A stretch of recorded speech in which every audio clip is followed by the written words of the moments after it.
streaming. And let's see if it actually starts coming up. I didn't put any lead-in video at the beginning of it this time, at least. Actually, the last lead-in video, after I was done with the editing, I got 4 notices for copyright infringement because somebody still actually owns 4 of the songs in that 10-minute intermission video. So I instantly cut them out. I cut all those audios out, and it's all nice, and they're all happy now, so I'm safe with that one.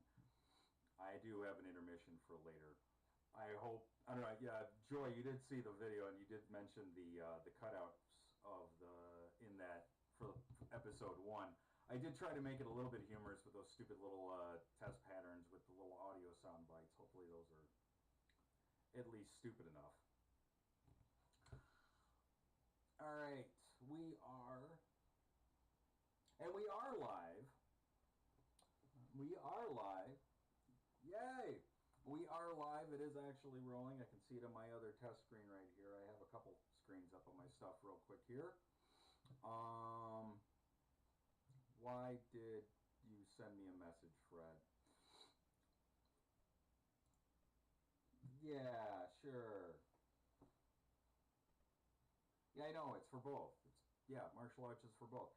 Welcome to episode 2 now. I'm actually thanking for a few people from coming back. We did lose one person as he got his work readjusted, and we have added Joy to the whole mix. She is I can't remember, the Tetsune, I believe is the correct pronunciation of the fox with the multiple tails. Hopefully your audio is working. Joy, is your audio going? Joy's audio might not be going. No Joy. Oh, there she is. Okay. You cutting in and out? I can barely hear you. Oh, yeah. We got you there now. Was it Tetsune? Was the pronunciation for the fox with the multiple tails? Kitsune? Kitsune. I believe it was Kitsune. Anyways, so yeah, so I did actually get the episode 1 up there. Both.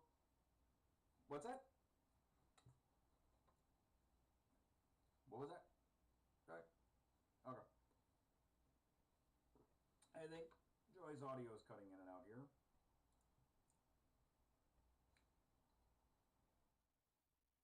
Oh, there you go. You're much better. You're much better now. Oh, let me actually check one thing in the other room. In here. Make sure that it is actually set to nothing.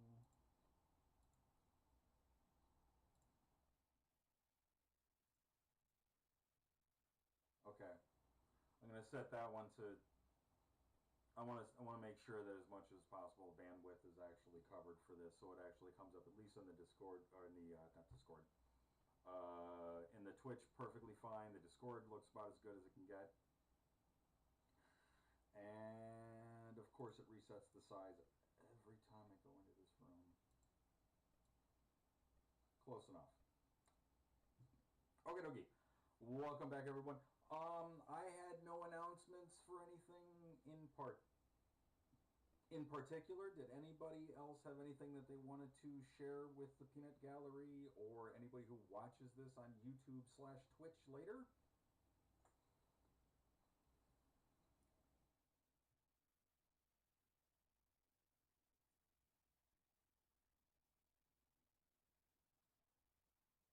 And let's do it one more time because you actually are cutting out again.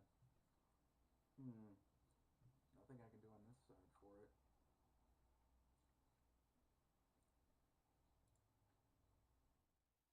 Did we lose you, Joy? Joy might not read.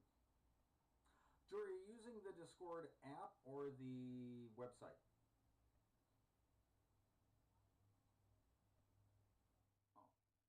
drinks leather.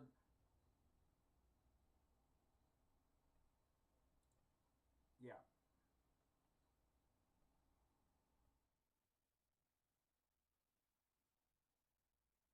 I mean,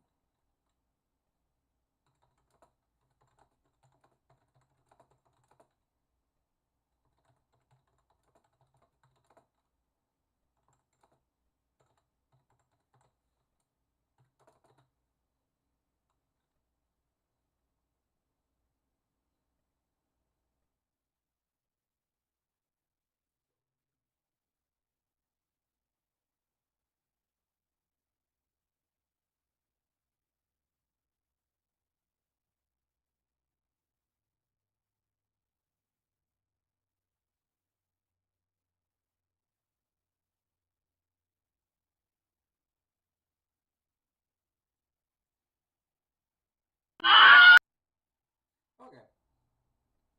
Let me see what else I got here. You know what? I'm not too sure if my audio is actually going through from the Discord. Um, uh, on the no, I mean through the Discord into the Twitch. I don't know if it's actually going all the way through. It should.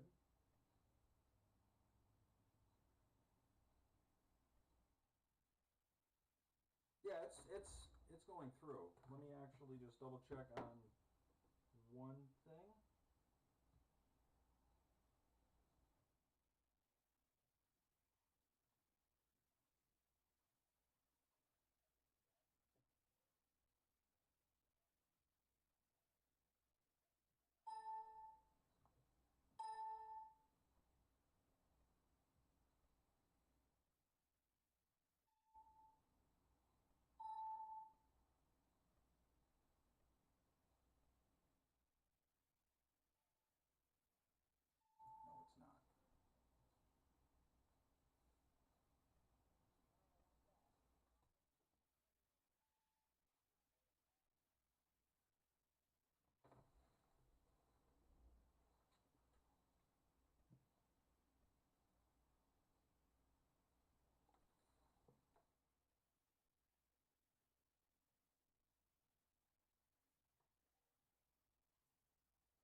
No, it's not. Trying to decide if I want to put my earbuds in.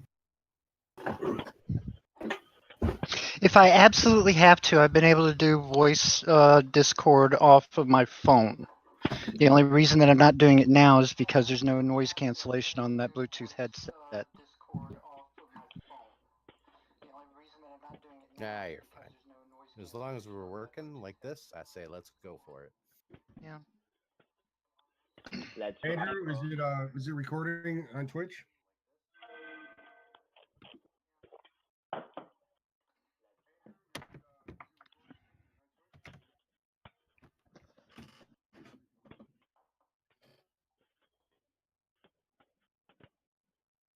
Okay. Everything that we were actually saying wasn't going through except for my voice. So, everybody actually on Twitch didn't even hear the audio issues we were having on Joyce for a moment. So at least that's actually a consolation. And everybody kind of filled in there. Joy, with the you were mentioning the leather bags. Go ahead and tell the people who actually watch this on YouTube or Twitch if you wanted to sell some of the stuff. Well, I make and sell leather dice bags. They're garment quality leather, very lightweight, but I make them from as big as the old Crown Royal bags down to just enough to hold one set of dice. So, contact me, joy.a.philip, two L's, no S, at gmail.com if you want some. Okay. No Etsy page for it or anything like that yet? I had one, but it was costing me more money than it was earning. Yeah, mine did too. Mind you, when I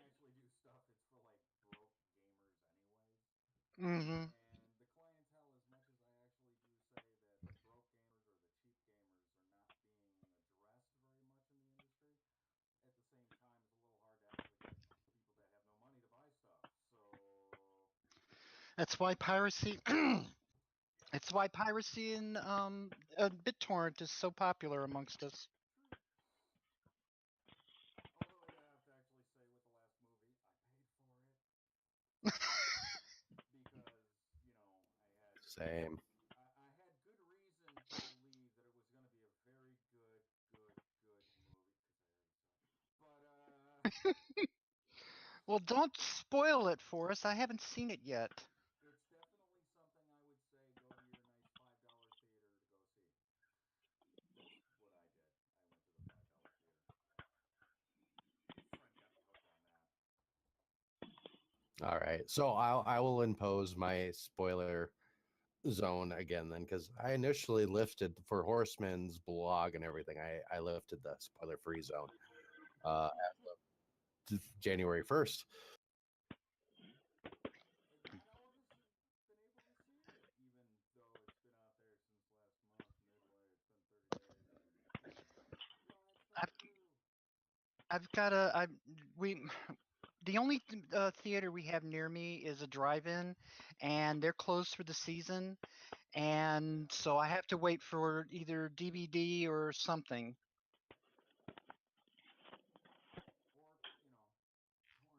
torrent. But, What's that you say? I have no idea of anything. that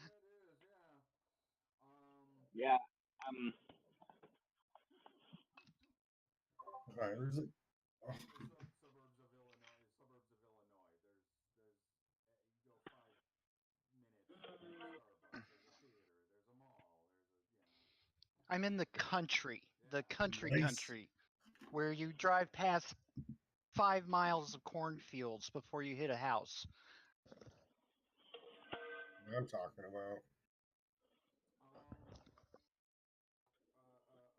Dog in his truck. Brian was actually saying something about one of the projects he's in the middle of when the audio was not actually going over Twitch. So if he wants to reiterate that, it'd be appreciated. All right, so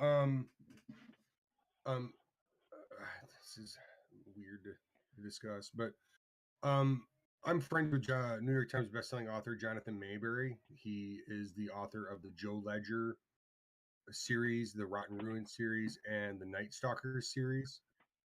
For the past 3 years, I have compiled stories from people like friends in the industry, like he states in the Joe Ledger books, to put together in a birthday anthology for him every year. It's a free deal. If you participate, everybody gets a copy of it. So if there's any writers out there that want to participate, and if you know of his work, or even if you don't, and you want to submit a story, that's great. Just shoot me a direct message on Facebook. At Magic Staff is my deal over there, and then we'll go that, or shoot me an email, Brian Bird SATX at gmail.com. That's Brian Bird with the I's, the northern spelling, please. And yeah, that's what I'm working on, because I'm also a fictional character in the universe.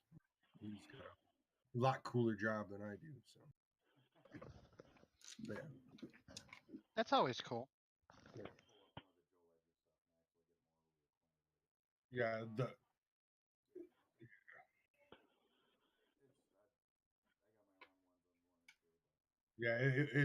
the companion just came out too, and it was awkward to be called, to be asked to take part in that, because my fictional character in that, Bird Dog, is his call sign. That's what mine was in the military. I wrote like little snippets about everybody, and they put them in the book, and then like my pictures in the back of the book. I'm like, this is weird. I just wrote like 12 things. Dan said he didn't have anything to update, and Dominic had nothing to sell. Okay. I don't have anything right now. And Fred's just off to the court. He doesn't know. Rude. Fred sells hugs. Fred sells hugs, the big fluffy hugs. Let's get back into this. I'm all ready. I have my just roll the damn dice shirt on. Which I usually wear for the other weekend game, but I'm wearing it because I forgot to wear it last weekend. I brought the Star Wars shirt, but I didn't put it on. Somewhere in the deep shirt. Sorry. I I'm slept in wearing my. a Darth Vader hoodie. I saw that. saw I had that. my Star Wars night shirt on last night. I don't know if that counts or not. It always counts. It's Star Wars. All right, let's go back into this one to recap. There's not much to recap because since we actually didn't do too much because of audio issues and video issues and just issues in general, which is why we're in the new system for video, which will probably change even in the next one. The lovely people of the Space Cow, the survivors or the last remaining members of the Space Cow, got kicked out. Did get released from their jails. Another message. I'm trying not to read the Twitch. Trying to focus on you guys. They did get released. They did get offered a job by this weirdo Conrad Core of CC Corp, who actually seems to run around as if he was a peacock or a poofda.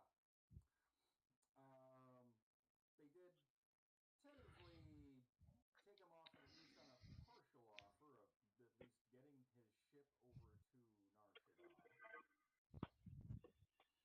They left everything as in the hangar, him on his way back to his ship, which looked like a dilapidated garbage scow. And the crew of the old Space Cow having a brand new Nova 3 that doesn't seem to have actually been flown at all. I'm going to cut to part of a cinematic, partially cinematic, partially with cutscenes, so it's not completely cinematic.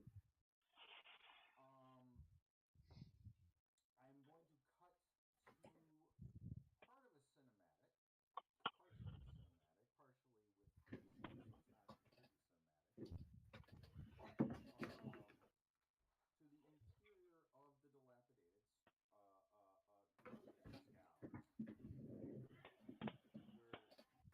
where Joy's character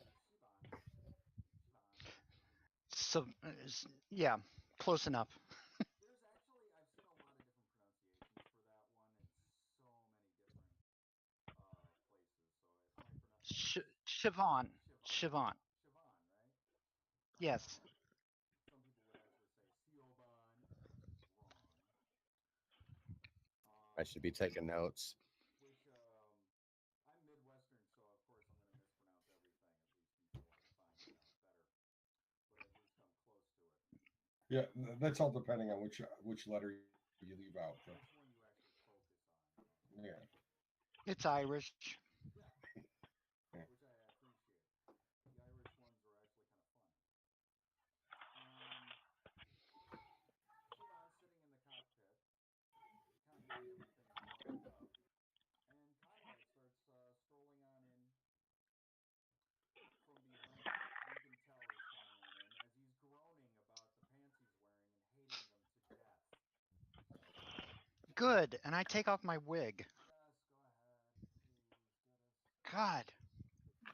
why you made me wear that damn thing? It throws them off. I like to see what they do when they get nervous. You know this. Yes, I do. I've been with you enough years. Did you read anything from them all? Yeah, one of them's got force powers. I don't know which one. I wasn't able to narrow it down without doing some active searching, but you just wanted to know if one of them had it. Wonderful. At least my hunch and information was accurate. All right, my source is accurate, and hunch is accurate. I'm all happy about that. Let's get back home. I'm pretty sure we're gonna beat them home, even at cruising light speed. So let's get us out of here. Do you want to fly, or do you want me to fly for you? I don't care. I can do either. Good, get us out of here. I'm gonna go change. Seriously, I'm never gonna have kids. Well, stop wearing that crap. Oh my god, it's just for a short period of time. And I launch us. There is tractor beams to actually like pull people out of it. It's a full material dock to not allow people to have accidents in a space dock and stuff like that in the docking. So it's easy to get out at least. I'm not gonna worry about those things. And then we go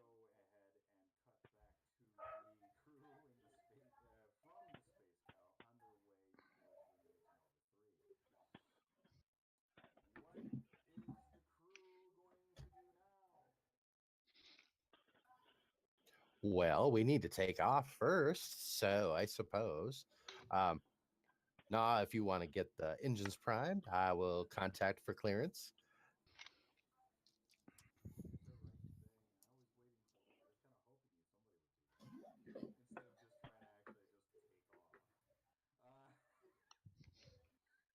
So yeah, my Given walks into the ship and at first does a quick search to make sure that no one has a bomb or anything on it. I did forget the given Dominic's character did not actually get the opportunity to search anything specific. So if you wanted to actually do anything on that, Could I do a space transports repair roll to see if anything would be odd with this ship?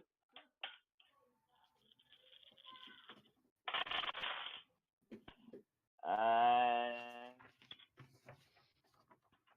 23. pretty much the biggest oddity in the ship is the fact how new it is, how clean it is, how perfectly stocked it is. And you're being offered this ship to work for him instead of the dilapidated hunk of junk that he was literally flying away with.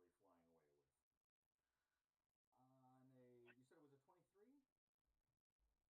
Yeah. If you're gonna get the same, yeah, might as well because I just rolled that one with a one. Man, you guys are gonna love the dice rolls I'm making. It's like I'm feeling like I am Will Wheaton. Something in the hold, actually, something in the entire ship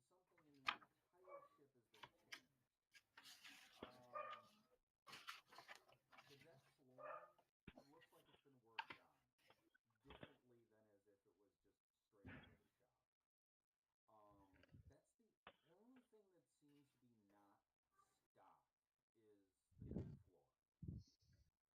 um, I'm assuming my repair kit didn't get taken from me, so I take that. Yeah, you can have the Yeah, deck. You can have the repair kit. That's nothing contraband wise with yeah, the repair kit. yeah. So then I go to the plating and my character has an idea as to what might be there, but he kind of like tries to slightly prop open the plating and look inside.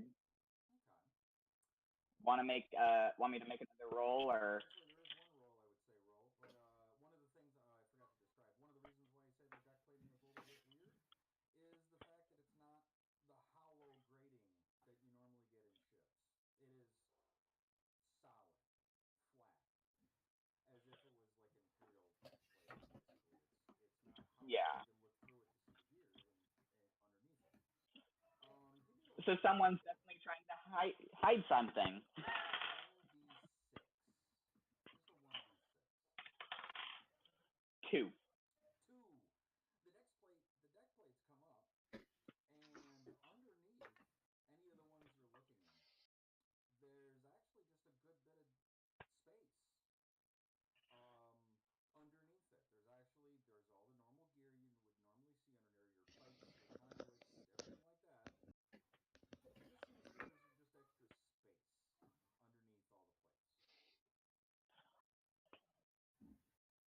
all the plates. Fancy's way of telling. And I already know, so.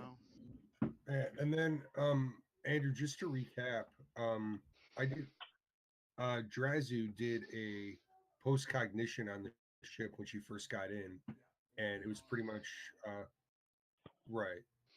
Yeah, yeah. You saw them working on it. As a matter of fact, What race were the people that were working on it, or species, I should say? the entire crew that was working on it was just a pack of squibs, all with their gear and Oh, that's right. gear. That's right. But there was so many going in and out; it's a little hard to tell Right. how many. That's right.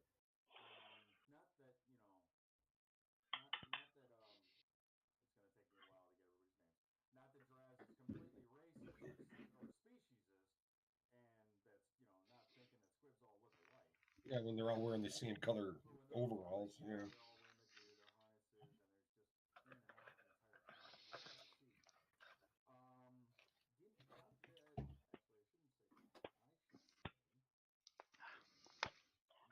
Not I should say not Tor. Give me another 1d6. another 2. Another 2. Nothing extra.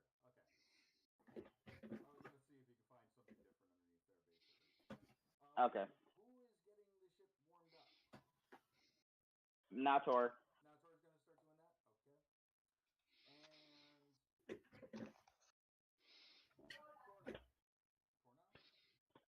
Cora. Cora. Cora. You said you were going to communicate with the clearance? For the clearance? Yes, sir. Starport control. This is what are we gonna call this thing? Default Good. when you don't have a ship name is by the designation or model. The ship number. Yeah, the ship number. Pretty much if you don't have a designation name. Okay. NX2474395, requesting permission for departure.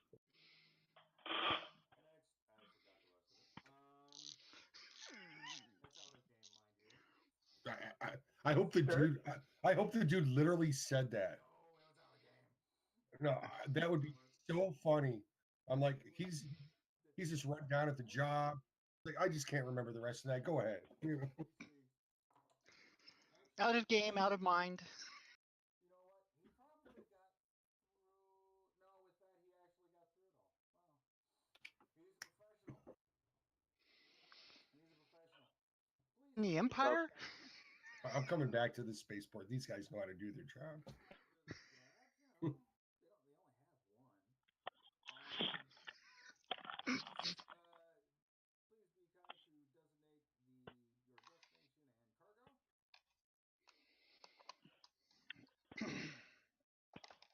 cargo. Cargo is currently passengers en route to Narshada for drop off of this vessel. Once you are warmed up, ready to go, just give us a holler and tell us when you need the tractor beam. This is a Nova class, right? Again?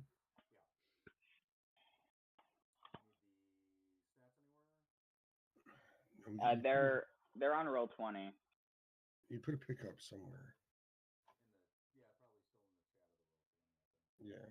Should probably clear it out. Yeah, probably a little too far back for the memory. That's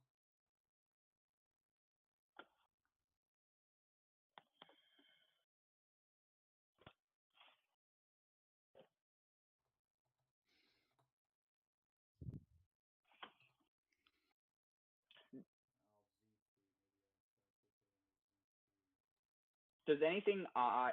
Is there anything odd that happens while I'm powering up the ship, or is it just standard? everything is purring like a kitten, actually. All right. Broom, broom. Okay. Come on, not sword. Let's go. And you do communicate back with them too that you need let them go ahead and where's my spell? There it is. To use the trackers to get you out of there. Yes, sir. 3Z. Yeah. That's what it was. 3Z light freighter. Actually, I was anticipating you just going. We got no cargo, and we're just leaving. I was afraid you were going to do that. Which would have been. Yeah. Like I did. I'm going to come to the cockpit. I'm going to assume that's pretty much where we're all gathering. As we're getting ready to take off, I'm going to be like, I have a sense about this ship that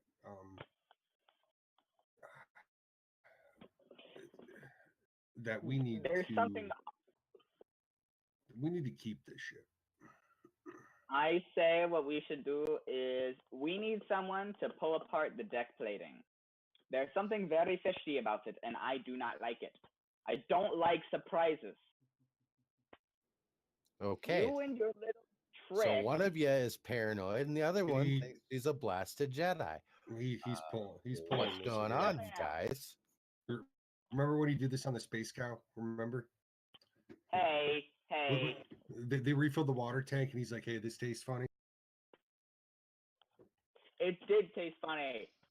I'm- I was right about that.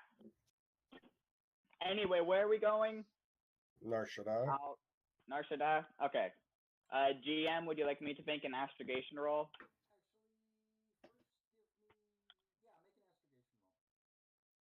All right. Do I get my mathematical aptitude that gives me plus 2D?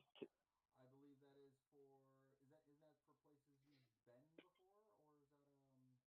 that That's Solston that you're thinking of. That's a different race, yeah. Duros has one too. Duros, yeah. Give and receive plus. Go ahead and take the 2D for mathematics. Okay. I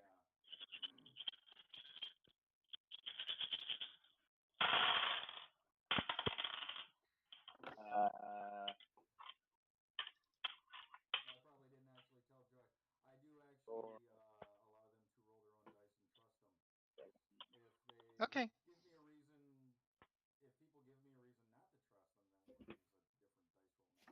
But pretty much, it's a preference of mine because I really like my dice. Yeah, I do too. 29. That'll definitely get you there. Will I get it faster? At a times 2, I'm going to give you 30 hours. So if you did actually want to rip up the deck plating in 30 hours, and I have a feeling people do. Yes. What? I honestly, yeah, if it's gonna impede your, then have at it. I'm not gonna participate because we're here to deliver this mint condition ship to where I'll it needs put to it go. back. Don't worry about it. I'm gonna put it all back. Yeah. Just as long as it's not in the cargo bay, because or actually, what's the cabin structure like on this? Do we have a deck plan anywhere visual?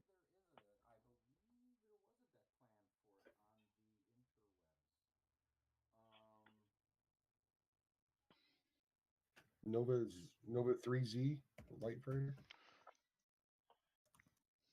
Yeah, Nova Drive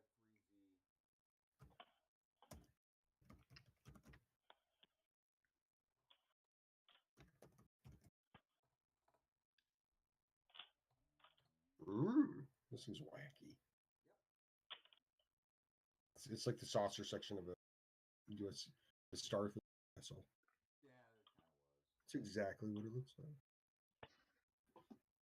It's still By the way,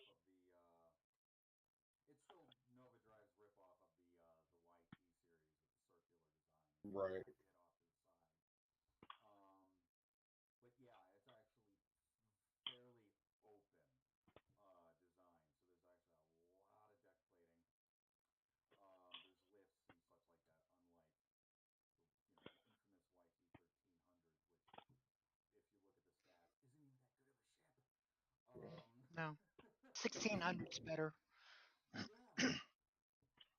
I prefer the 24, actually. Yeah. I like the mobile. There's a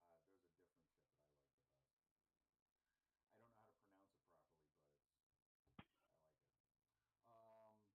best. I don't know how to pronounce it properly, but I like it. Let me actually put. You know what? Let me see if I can actually share this.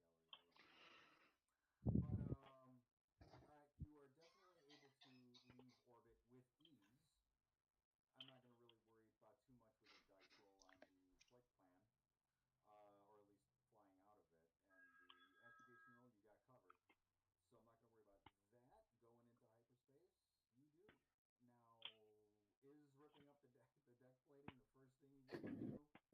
No. Oh, It's I'm gonna let Nator do that. I'm gonna go access the computer and do some digging around. Well, I got a quick question though for us as former crew members of the Space Cow. How much did each of us really interact with each other than, hey, we got released from prison? Why did everybody else go back and not us? And because we pretty much just went to the bar and had a couple drinks, and then this guy showed up. Basically, that kind of a backstory, I leave it to you guys. You would have known each other, known of each other, and known each other. Whether everybody was really tight knit, I leave it to you guys. Yeah. Somebody who's paranoid about the water supply is going to stand out, which he did. So.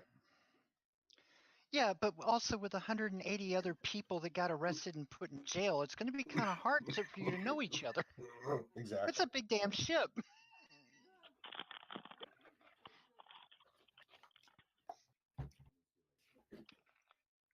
So, all right. So I'm going to be like, yeah, with that comment that I have a sense that we should keep this ship. I'm going to look at Cora and be like, I don't, because you made the comment, this is out of character. You made the comment of, oh, great, we got somebody who's paranoid and someone who feels that they're a Jedi, right? And Exactly. Yeah. Yeah. At one point, I was what you said I was, what I claimed to be. A what? A Jedi. Okay. Now I'm thinking I'm on a ship with two crazy people. All right. Give me a few hours. Give me a few hours. Because my mission right now is, because I'm off planet. I've been free. There's no criminal record because I think they wiped everything clean. Is I'm hitting one of the rooms that's going to be far away from ripping up deck plating to get some quiet, and I'm going to reconstruct lightsaber. Well, that's impressive. Fortunately, with the size of the place, I think almost everybody can have their own quarters at this point. Yeah, it has like 8 passenger slots. Yeah. I think there's a communal one, but other than that, I mean, even using communal bunks, you guys can spread out pretty well right now. And just to refresh, how long were we in jail / prison? What's that? How long were we in prison or / jail? In holding until they could actually, for them to find a reason to keep you for prison sentences and such like that, it took 30 days, like a month. Okay. And All right. So we might. couldn't find anything on you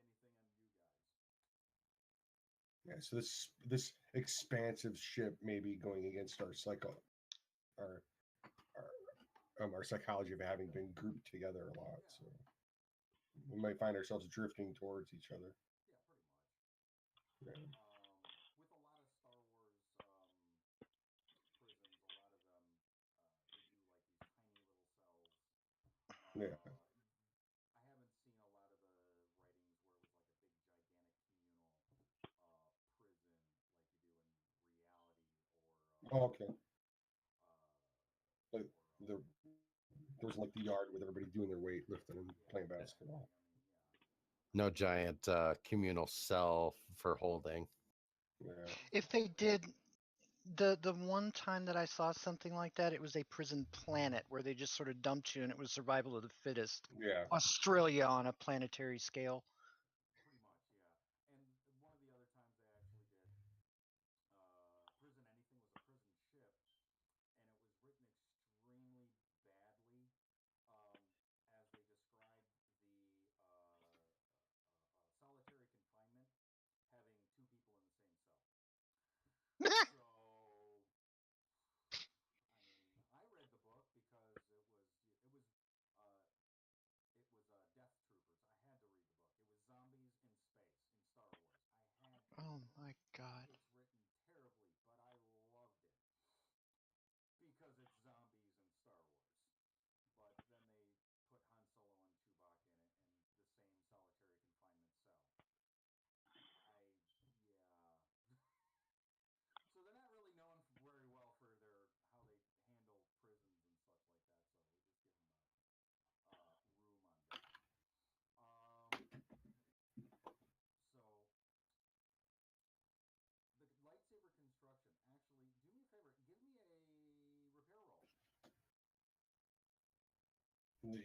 You cut out a what? The lightsaber repair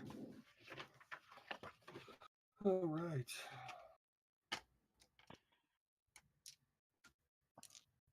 I'm gonna laugh so hard if he rolls a 1 and a 1 and breaks his crystal.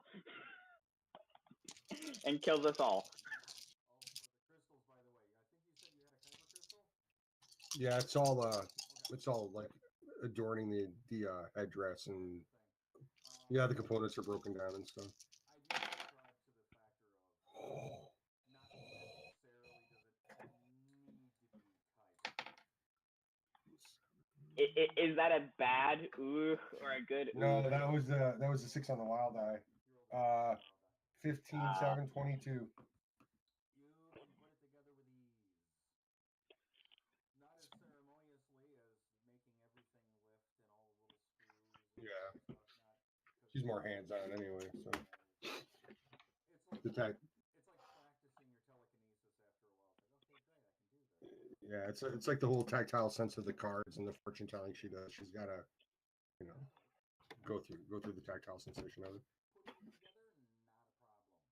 It's almost like muscle memory, which you probably explained with the 6 on the wild die. Mm-hmm. It'll take a while. The Nator. Did you want to pull the neck plates up or look a little bit farther? Yeah, there's just something bugging him. He doesn't know what it is, so he's just gonna pull him up and then put him down, and then pull him up and then put him down, going plate to plate to plate. Yeah, Okay. and like marking the ones that he's already done. What would you like? Actually, if you're doing it systematically, it's not too big of an issue. But what you do run into is a few of them do not come up. They will not. For those, Security? I would actually say more of give me another starship repair roll. Space transports, you mean? Transports repairs, yeah. The computer is your friend. 14. Have you had your pill, citizen? Paranoia. That's her memory. Can I tell if it's electric or if it's a key? Not 14. Okay. Cora's just gonna walk by him and go, "Frelin given." I'm gonna go. I'm gonna go check the computer. You. This one doesn't open. All these other ones open, but this one doesn't open. I don't know why, but this one doesn't open. And you want me to look at it? I'm taking it. Well, I don't know if it's something that I can just, punch it or shoot it enough times for it to open, or if there's something that is fiddy-diddy with the computer to get it open. But it needs to get open. Okay. Hold on. Let me go to the terminal. Let me see what I can find. Thank you. In the distance, you hear chung, chung, chung, chung, chung. Break it open! Break it open! As I'm bashing down the other ones into place so that it doesn't look like I tampered with them. Oh God, I'm gonna have to fix that. Side note, I just remember him putting in the course for Narshada, but do we actually punch the button into hyperdrive to go? Or are we just still sitting outside the? No, you're on your way. We're just like No, they're just still floating there. Yeah, we're just like right there.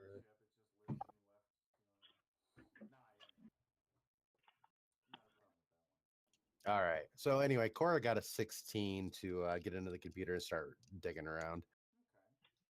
Pretty much within the computer system, normal systems. Nothing hidden, nothing strange. And of course, almost nothing there because the life of this ship has been built, modified slightly in a way that not really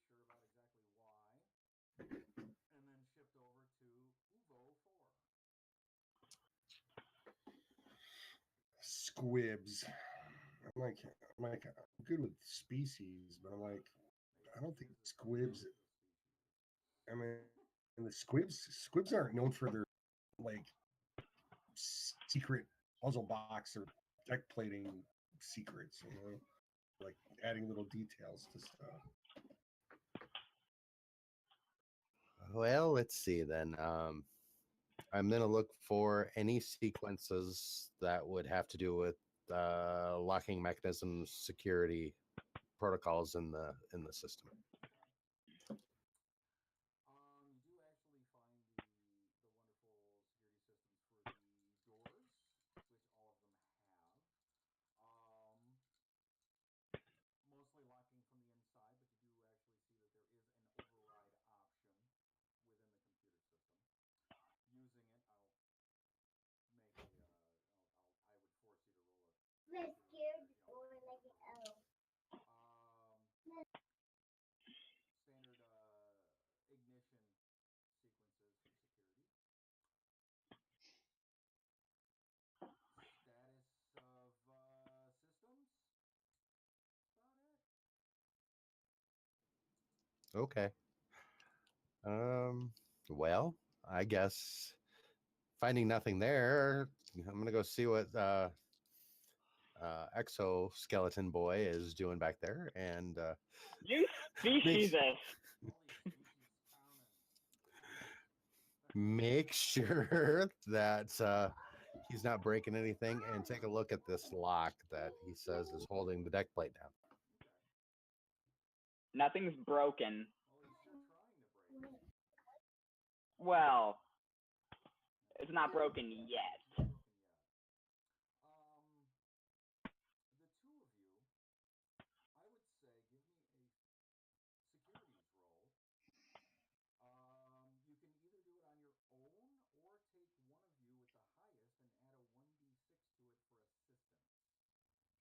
I have. Can we say what we have, or is that too meta? I have 3 + 1. You'd have me beat, so go ahead. Okay. Add a 1d6 for his assistance. All right. 14. I really want to say some stuff right now, but I can't. Yeah, you're not there. No, I'm not. It'll happen. I'm hoping to get everybody all joined up soon, but I have to let them go through this. I know. Another I know. 14. 14. Yep, there's a locking mechanism, and by what you can tell, there's got to be a key, but there's no keyhole. A thought comes over my given exoskeletal face, but I'm not sure if you can figure that out. As he seems to just throw his arms up in the air and shout out, "I'm making us a meal. I'm hungry." By the way, for your own sake, so you know exactly, there are 3 sections of the deck plating that were like this, that were completely locked down, that you could not bring up whatsoever. Okay. No, you've discovered that it's an electronic actually, lock, correct? What's that? Actually, wait. Is there anything that anyone is allergic to that I should worry about when I'm making food? Paranoia. Ha ha ha! Very funny. How about you? No, I'm fine. So would you find it? Were they electronic locks, physical locks, or they just weren't coming up? At the 14, you wasn't able to figure out if it was an electronic or a physical lock, or not, or whatever. Yeah, I'm jumping forward in my questions because I'm probably still building lightsabers. So. Well, you can cut it with a lightsaber. There you go. That was the plan. No. Yeah, I'm not. Yeah, I don't want to do it. I don't want to do it. No. We could, but I don't want to do that. Yeah. Get a No. I make 5 portions of whatever I decide to make, and 3 of them are mine. Because I'm a given and I'm hungry. And he's got to eat double. To be fair, I am actually going to right now just Gemini. automatically glaze over Are you there? somebody from the episode 1. I'm just going to shadow over that and just consider it as just you 3 right now. I'm cheating because I'm allowed. I'm the storyteller. It's They whatever. were rearrested. They were rearrested, yeah. If at worst I was gonna figure maybe he actually just came with and then he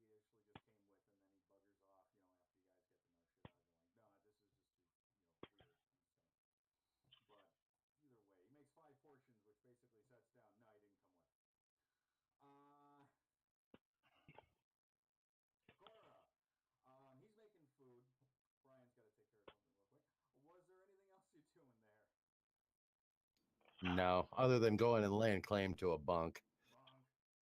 Okay. Oh, there he is again.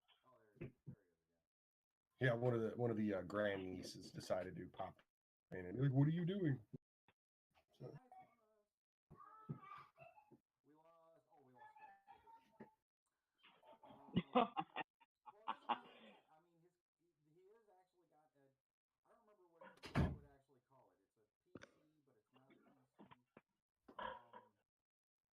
a PC. A GM PC? Like a GM PC in a sense. It's actually his character from another campaign that was. an NPC. But he's not a non-player character. He's technically a character from a previous campaign. So he's a ghost. Yeah. He's a GSPC, guest starring. Yes, sir. Yes, GSPC. So, he's kind of hanging out. Also, he wants to be. Anyways. I know I know we were borrowing from Star Trek earlier, but is he a red shirt? I tried to treat him as a red shirt, but he's thwarted me at multiple occasions. So he's the one that dies first? I've tried, but I'm from the era between the original series and the Next Generation, where they couldn't decide whether they wanted to keep offing people with red shirts or not. Oh, so you're like, no. Here, let's figure this out. More Odyssey. And you vent us out in airlock. yeah, I can't actually have a TPK with that. We'll still have that for. The Orville. Oh, the Orville.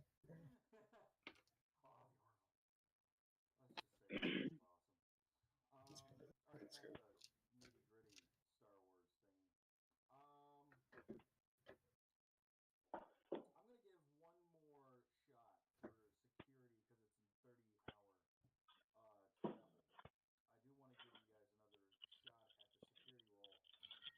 I do want to give you guys another shot at the security roll. Figure like, okay, he argues with it for one day and then he tries to argue with it for the second day. On that one, does anybody else assist him with it, like Cora did, or do any other skills or investigations or force powers and whatnot? If I get if my lightsaber is constructed and I'm done and I want to come back out and see what the hell's going. So you do actually see Nator arguing with a deck plate. 3, as a matter of fact, 3 that is actually arguing with him consistently. All right, so aesthetically, you guys note that a lot of the stuff that was adorning my character has disappeared, and now a lightsaber hangs off the belt. Yeah, I'm just gonna hold it in her hand for right now because I don't have really a belt to put it.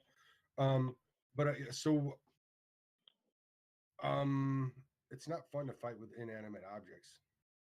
Especially, I mean, I know nobody can throw these ones at you, but do you need some help? Yeah, can you open these, please? There's obviously something underneath them. Since these 3, compared to the other, 30,000 throughout this ship, all open when I pull on them, but not these ones. Mm-hmm. Well, I'm good with languages. Maybe I can speak the language of deck plating. You could drop a thermal detonator on it. I mean, we don't have one. How do you? How do you know? There might be some in the armory. Sorry, I'm not there.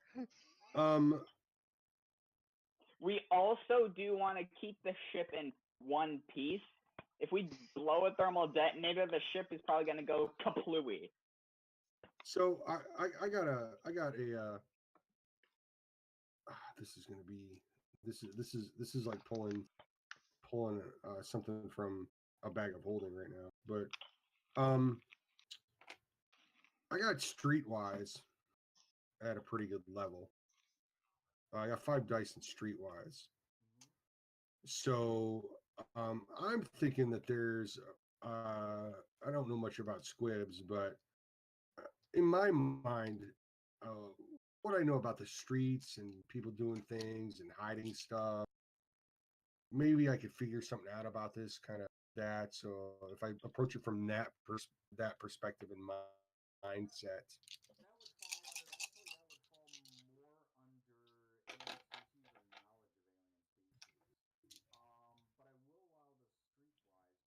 Yeah, I'm thinking more of the lock and the locks here. Okay, what do I know about locks via Streetwise or because I ain't got nothing other than that. Other than going telekinesis, pulling the deck plate up. So yeah, I got languages too. And it's a lock. It's electronic. Could I really use languages to that extent? Yeah, I don't think so. I speak the language of paranoia. All right, so yeah, I guess I'll throw the Streetwise now just to get. If this was in a different situation, what would the solution be? Kind of. Just really looking to give ship in the mouth, aren't you? Exactly. So that is brand new 17. ship that's not theirs, that they're delivering for somebody else, and they're tearing it apart. Right. That's why I went to the other side of the ship, away from this. We're putting it back. I'm walking back, and I see this happening. 17. You come deck plate. You got to come up. You will come up. I'm the giver of all deck plates. You're going to... Your brothers and sisters came up off. You're going to open.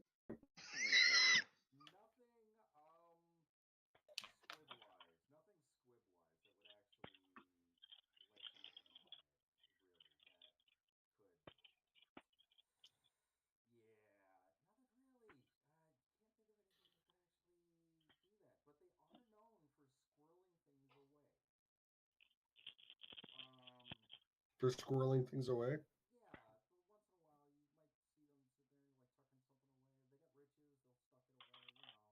You know, I'm thinking because this ship was built specifically for somebody, which I believe is true from what we talked about.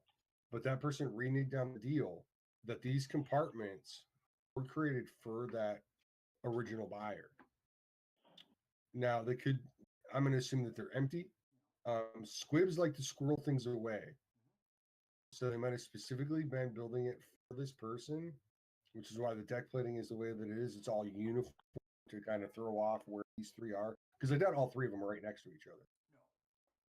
So I'm going to assume that out of the 74 deck plates that you pulled up, that 3 of them didn't come up. And they've been spread out because they've squirreled something away. It's either empty or whoever was actually designing it had asked for something else to be built into the ship, and they only know how to. So to prevent any potential disasters here in our travel through hyperspace, I think we might need to take a step back from this and relax a little bit. Maybe approach this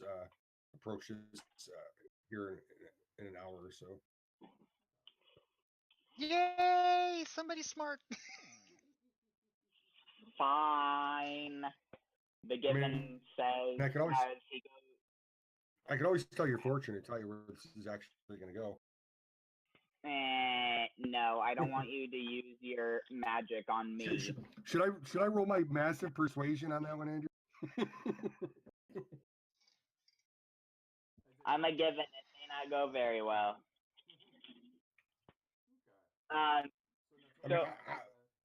I'll agree. I will agree with you that it's off. It's off, but you're too close to it. Take a step back, calculate, use your math, figure it out. What are the odds? Look at what you know, what's in front of you. 2 plus 2 isn't always 4. We know that. So as he says that,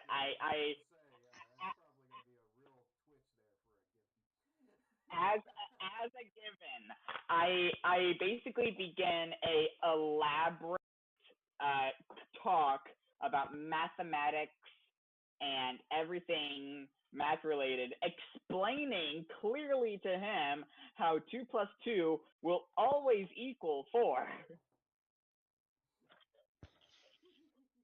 Nice, but you know what his explanation's doing?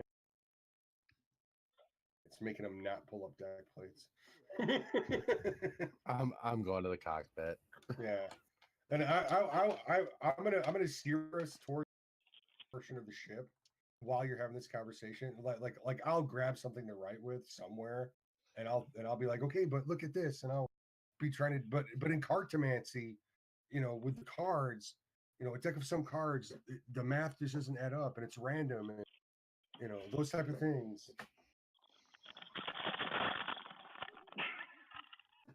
There's a randomness. He's all about, there's the golden mean. Explain the golden mean to me. Oh my God. Yeah. Oh my lord! I'm the only sane one on this ship. Hey, he's Please not pulling. help. I'm just feeding it. I'm feeding it into a positive direction. He's not pulling up deck plates. You will thank me. You're not the only sane one, but you're the only sane one on that ship. I'm not I, there. I don't want to deal with it, but trust me, I'm 100% sane, but I just don't want to deal with it. After the given basically maths his ears out, he goes about 2 hours later, right? Yeah, he goes about fixing the damages he caused. Oh, missed a spot. Guff mark. Oh, this one. There's one.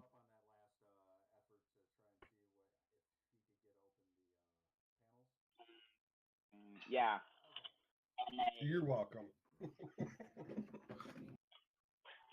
Okay, it's gonna be your fault if we explode and I was right. If I was right, I'm going to tell you I told you. Well, do the math and out of the other deck plates of these 3. This is funny. Never tell a given the odds, because the given will tell you. Okay, can they just warp time and get to Nar Shaddaa so I can join them? Yeah. No, don't.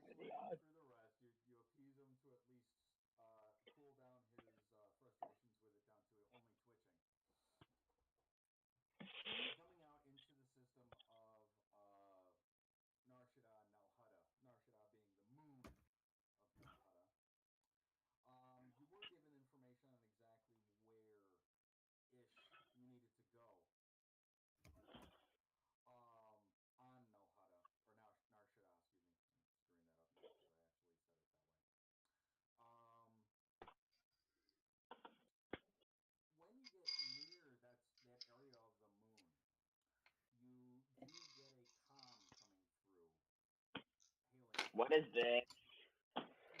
Okay. I push the button because I'm probably flying the ship.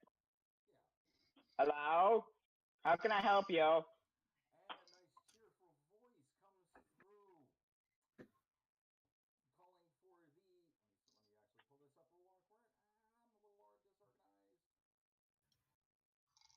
It's about this time that I'm wishing that I had taken that martial art that steals the neck pinch from Star Trek.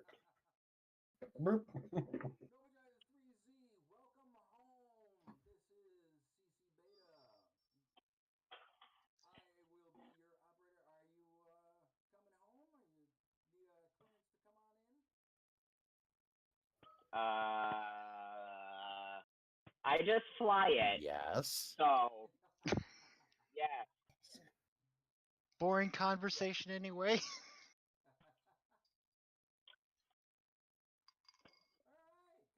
What? Let me give you some coordinates here. Let me give you Co- Yep. I'm gonna lean in a corner, and I'm just gonna be like, what happened to him in the 30 days that we were in there? He wasn't this bad. What happened? Was he right about the water? Well, there was that whiffid that got locked up too that looked a little on the friendly side. Mm. Could have been a Herglick. Lots of things. The operator actually does send you a flight plan, and tells you head on over to CC Beta building. It's easy to find. It's huge. It's tall. It's incomplete. Use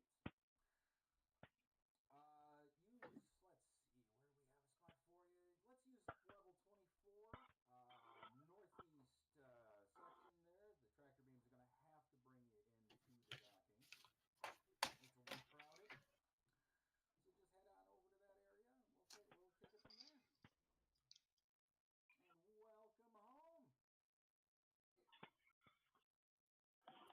All right. Thanks, I think. Yeah, with this ship being fully stocked, was there any chance that there was clothing stocked in it at all? I mean, it's an odd question. Just some Or like, basic flight simulation kind of style. uh, Your standard berets. Luke on Dagobah. okay, I'm gonna. Ugly.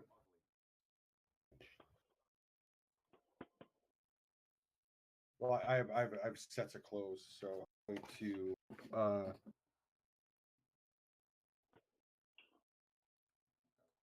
I think I'm going to up the wardrobe for this. That way I can figure out a way to get the lightsaber on my hip, but also covered up by folds of clothes.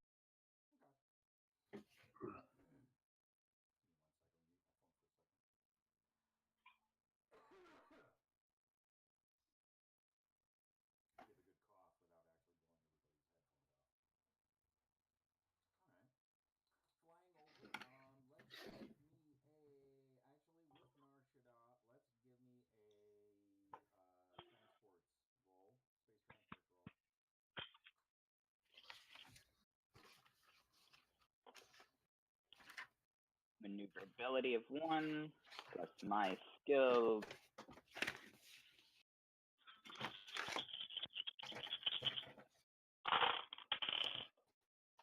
Holy cow.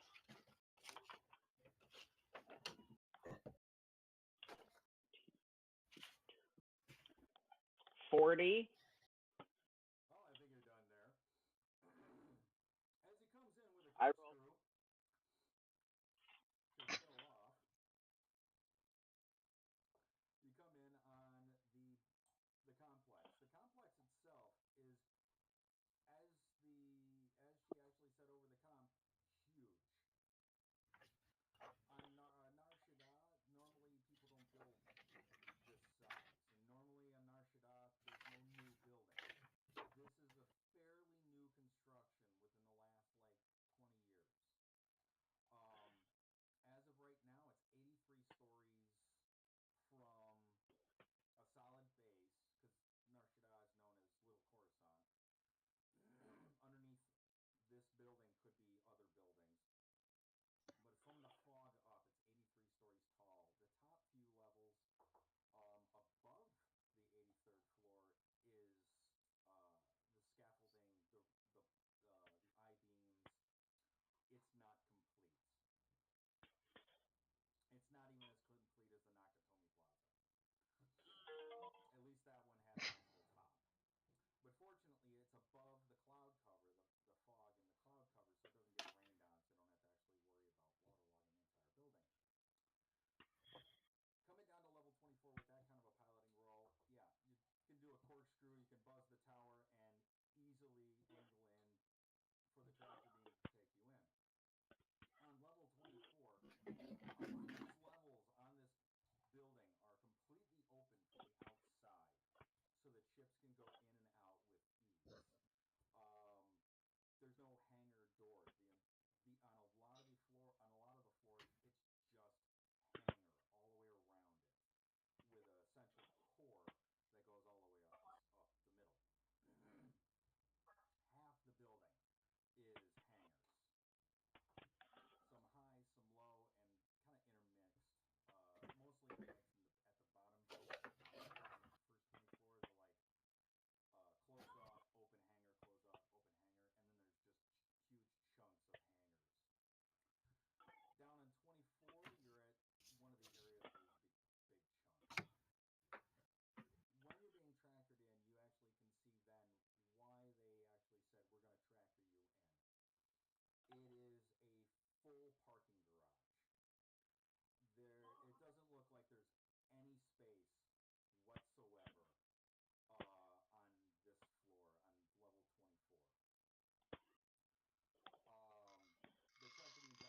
All I the guess the dentist conventions.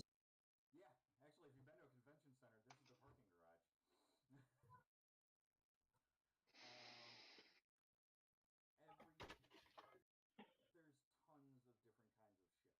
freighters to starfighters. Small capital scale ships are off to the sides and very deep into the place. They don't look like they move around a lot because they'd have to actually have some ships moved out of the way.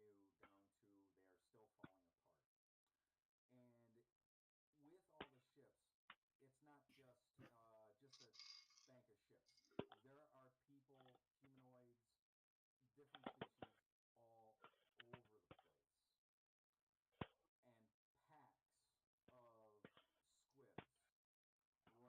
the ships, it's not just a bank of ships.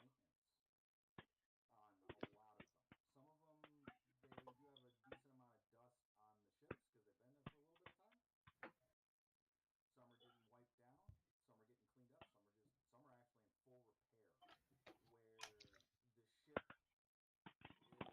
little bit of time. Some are getting wiped down, some are getting cleaned up, some are actually in full repair, where the ship is fully dismantled into the bay next to it, and they're reassembling it. Give me a perception roll from 14. anybody who actually wants to look, or looking out the window. 14 for Cora. 5. What was that? 16. There we go. 15 and above what I was looking for on this one. Off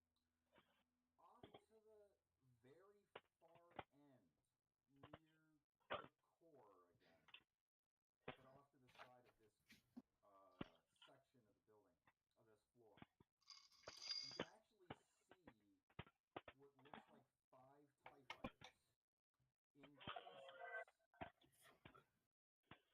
pieces. One being constructed out of the pieces. It's the standard TIE fighter for the time, TIE IM. different models or anything. Yeah, the initial TIE initial or TIE IM, the basic original model. The bow, not the neck. Yeah. Along right next to it are 2 Y-wings being put back together again.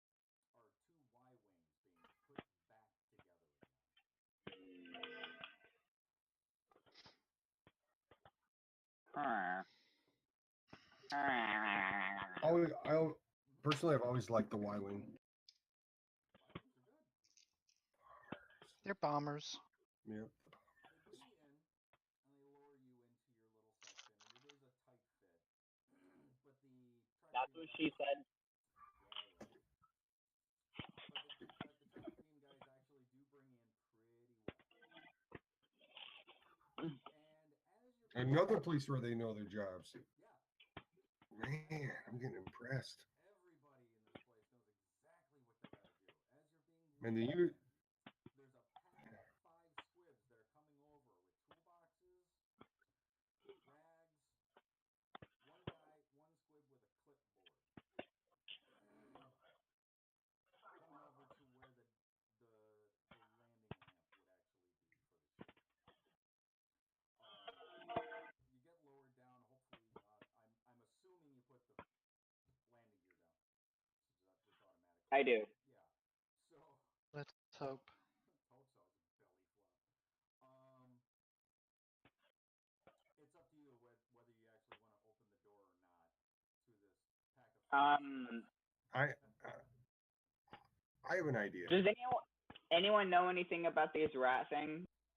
Those are the squibs. These are Squib? the people that modified the ship to begin with, because the ship came from. So I'm Okay. thinking that we might be able. Because how many are coming up to the ship, Andrew? There's 5.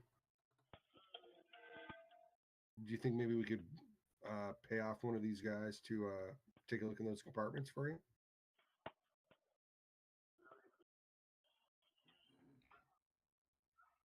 What do you think they're? We don't have. No, I think they're asking you, GM. No, I'm asking. I'm asking Notor. Notor, What do you think? It's 5. It's a lot less than the 50 or so about the ship. And if either persuade them or pay them to take a look, we could be like, hey, man, I lost the codes for the safe. Can you... If you want to do that, go ahead. But I'm not gonna mess with those anymore until I have explosives, and this ship is actually ours. So that's your ballpark. I pilot things and hit things. You lost the argument.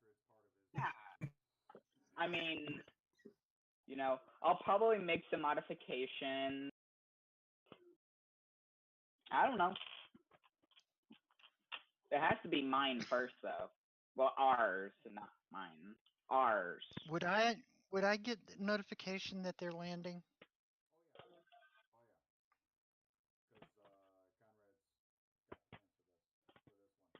Okay. Okay, so Conrad and I are heading to the landing area. Okay.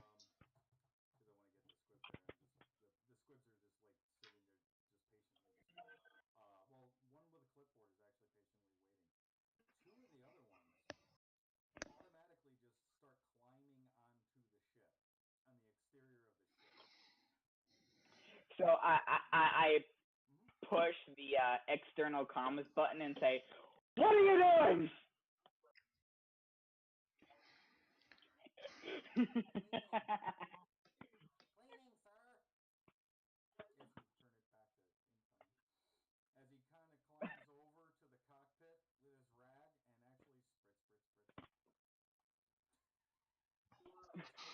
Oh my God.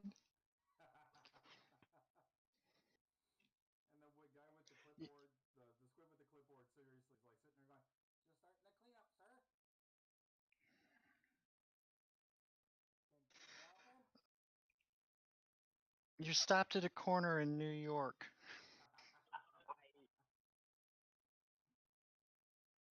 I push. Losing I just. people. I lost everybody there for a second. So, yeah. I push the am button. probably gonna try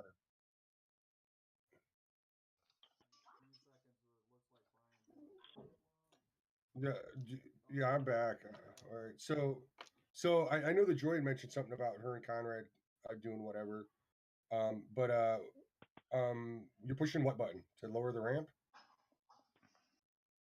Yeah, because the squibs are annoying me and demanding to be let in. All right. Look at Cora. What do you think about talking to him about the plates? Do you want to be hands off or? Hey, it ain't my ship. I don't care. You know, I'm caught in the middle. Somebody was really interested in it, and we're just delivering it. But at the same time, I'm curious about it. So I turn the key, allowing someone just to push the button to lower the ramp. As I go to the spare parts section and fix myself a jury rigged set of shock boxing gloves.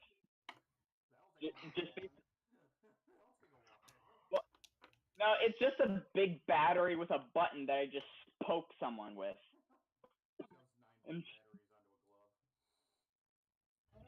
I have shock boxing gloves in my inventory.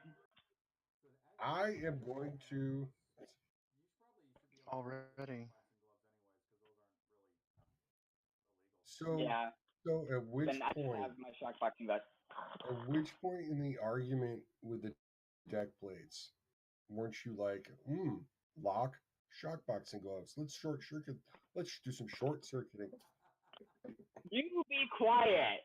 I mean, but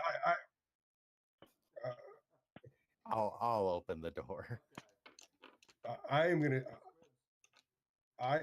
to divert the guy that's got the clipboard when he comes in. I'm immediately talking to him. I'm persuading him like nobody's business. We're gonna God, pretend. it's like watching paint dry.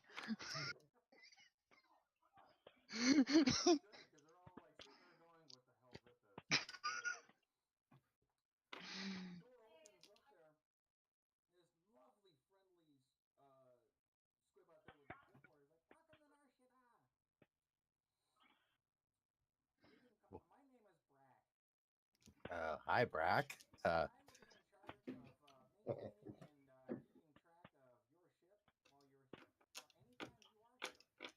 Hey, speaking of that, there, Brack.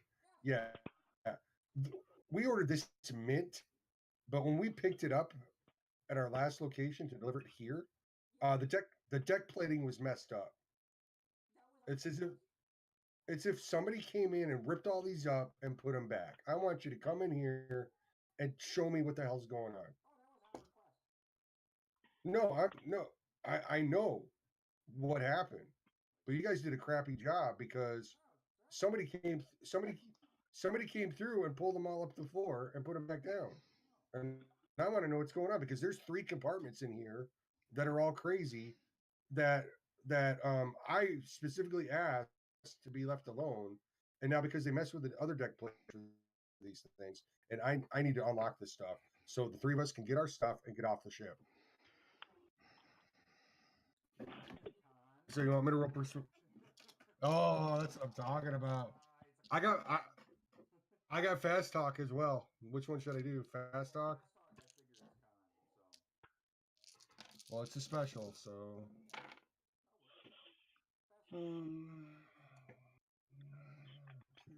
It was like that when we got here. I saw nothing. 16.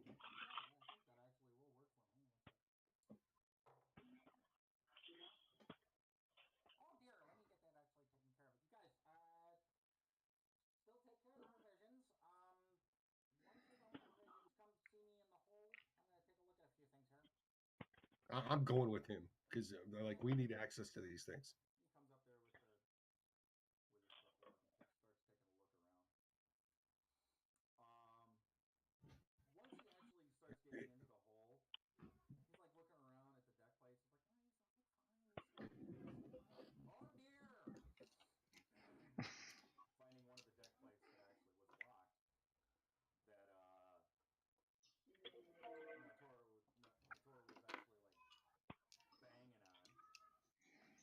Yeah, this is what I'm talking.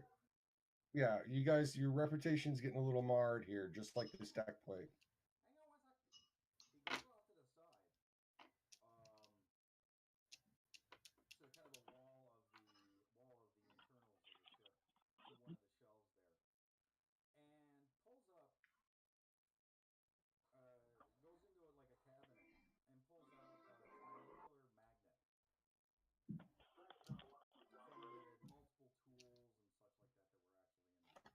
Okay.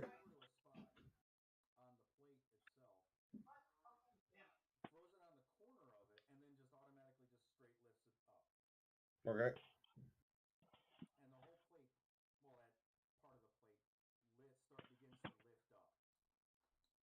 Okay.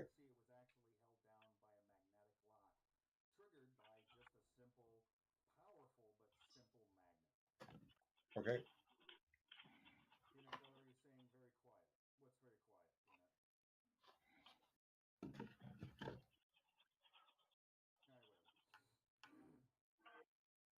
See, and this is what I'm talking about. You got some secret key to this thing. This was not briefed to us. This was not briefed to us that this is how this was going to happen.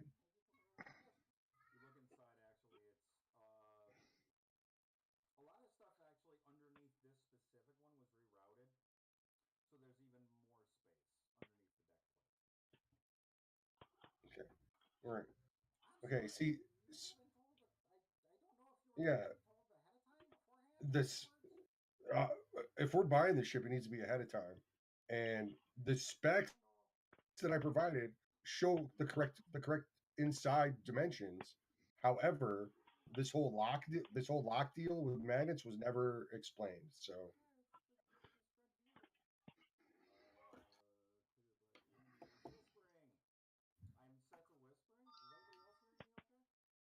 Yeah, I'm hearing you fine. In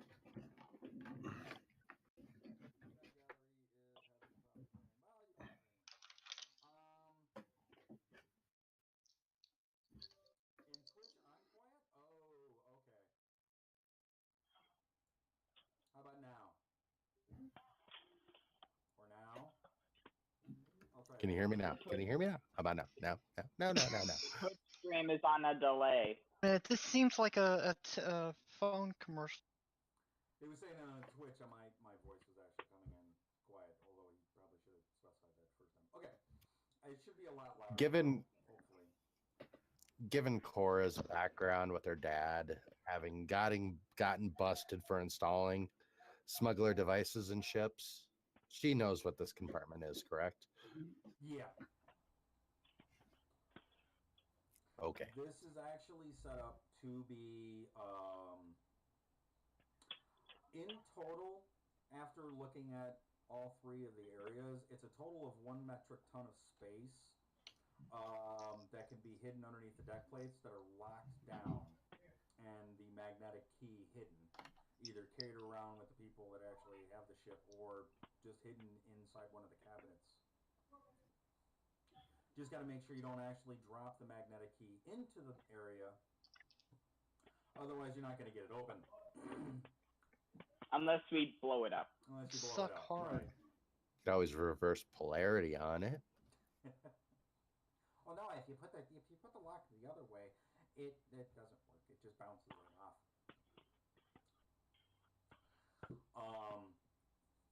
And he does actually get all concerned because it's all got scuffed up. And they're concerned about, I'm sorry, I thought they actually briefed everybody on exactly how to open this. Let me take care of this. Let me just take care of this. And he starts yelling in a different language at the two of the other guys that came with him. As the other two that came inside, not the two that went on the outside of the ship, two that came inside are restocking the provisions and such like that. If you pay attention to them at all, they're even actually checking the cabinets. They start looking in whatever cabinets there are, and there is actually one of the cabinets did have weaponry inside. Nobody actually found that. Nobody looked a little bit further. There's like a Point of order. Yes, they did. Oh, they did? They asked about the armory last session. Oh, they did. My fault. My bad. There was an armory actually there with 2 rifles and 2 pistols, and a couple of mags for each one. Which is what you said. I don't think they got it last time. Oh, I did say that? But I heard it. Oh, okay. Yes, you did. Well, that wasn't my bad. I have to try. It was a month ago because we had that gap, so forgive me. Yeah. I just saw the episode 2 days. I lost you there. Yeah, you actually just pulled it up recently. No. Here you go. Okay. Switch over to. I only saw the. You're kind of cutting out again. All played it a month ago. Well, it was a month ago when we actually did this whole thing. And I think I put it up on YouTube like 2 weeks ago, I think at the most. I'm going to cut away from Draz actually abusing the squibs to Shivan and Conrad. As Conrad actually does come out, he's, for Shivan's sake, Conrad is actually dressed much more respectable now. He's actually got normal clothes on at this particular time. Kind of Carillion, no blood stripes, but no half cape either, from which might be expected out of an administrator like at his level. Does actually come up to Shivan and kind of let her know, Shivan, our new friends have arrived. Would you like to go meet them? Sure, we can Good. do the debrief then. Yes. Let's go on out there. I'm pretty sure that the maintenance crews are already introducing themselves. I have no idea which one of them is actually in charge of this ship, but let's go on out there for them. And you guys are actually, Conrad and Yushivan, pretty much on the 70th level at this particular time with offices and stuff like that, and you have to take the turbo lift down. For Shivan's sake, she's the first person. I'm just in a ship's. What's that? Looks like I'm just in a ship suit. It looks like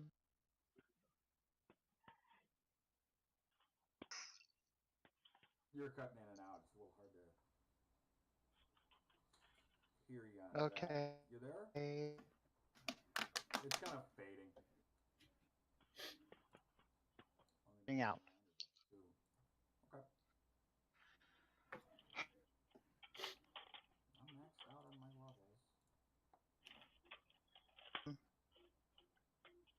levels. Okay. I'm here. It's was trying to do something. Yeah. No, you're good. You're good here. You said something about the ships? A whole bunch of books to my tablet so that I could. I'm just in a black ship suit. Oh, okay. Yeah. The one of the weird things I wanted to actually let you and I did lose. She crashed. There she comes back. Do they have you back again? Yeah, let's try this again. Okay, we got you there. One of the things to let you in on with one of the intricacies of CC Beta, the building that you're in, that you're going to see before they will. The turbo lifts don't work off of voice commands. They don't work off of a dial pad to tell it which level it wants to go to. It's actually worked off of a very old school, old-fashioned button system of an elevator. To the point where he's actually even got the buttons in old school brass. Wow. Some of the I'm surprised he doesn't have it in the levers. He would actually, it would require somebody to actually maintain the turbo lifts and somebody to be there the entire time. And people will go all the way up over the turbo lifts all the time anyways. But he does actually work, he likes the aesthetics of the old system on those. A lot of the buttons are available, it's all right there, but the top level ones are not available to anybody because of the fact that they're still under construction, which has been stalled. And then, of course, there's level 42. Level 42. 42 is locked off.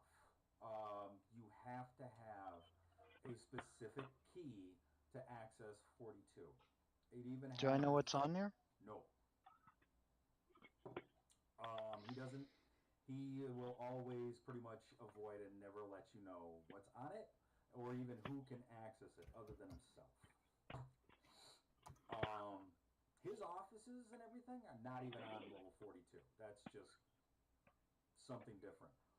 When the lift gets to that section of the building, it also takes longer to go through that level.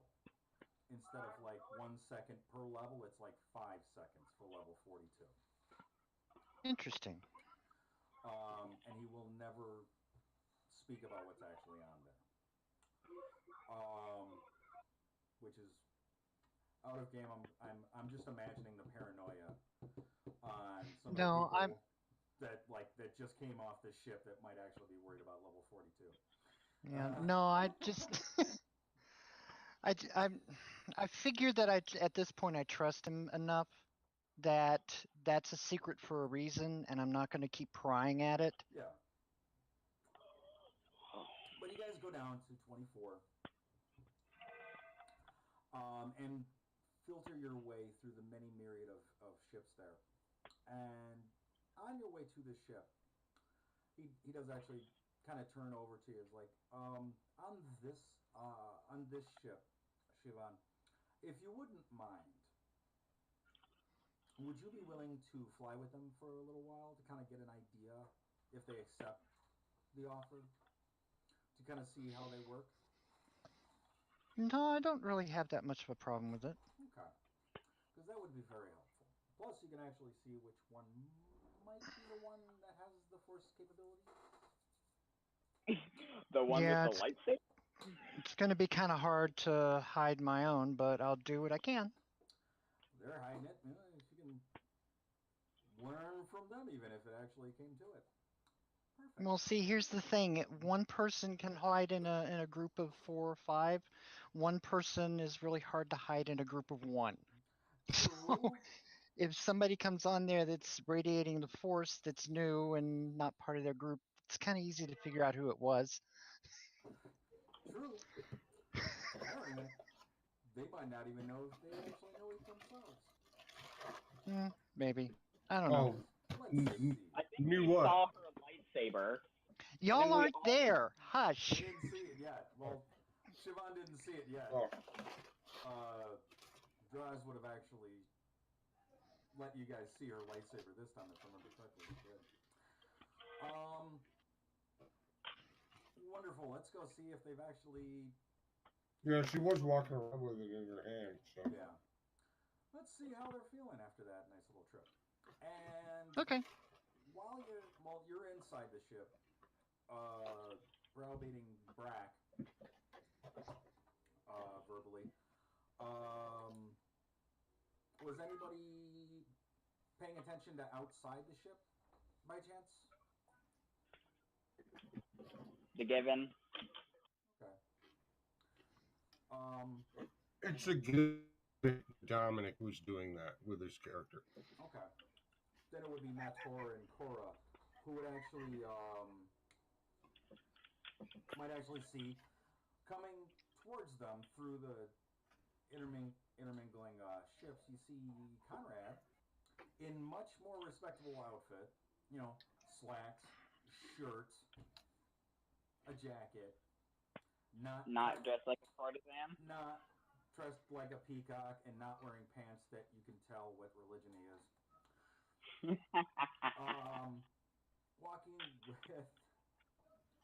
Walking with the woman you saw previously, that did have dreadlocks. Now she does not.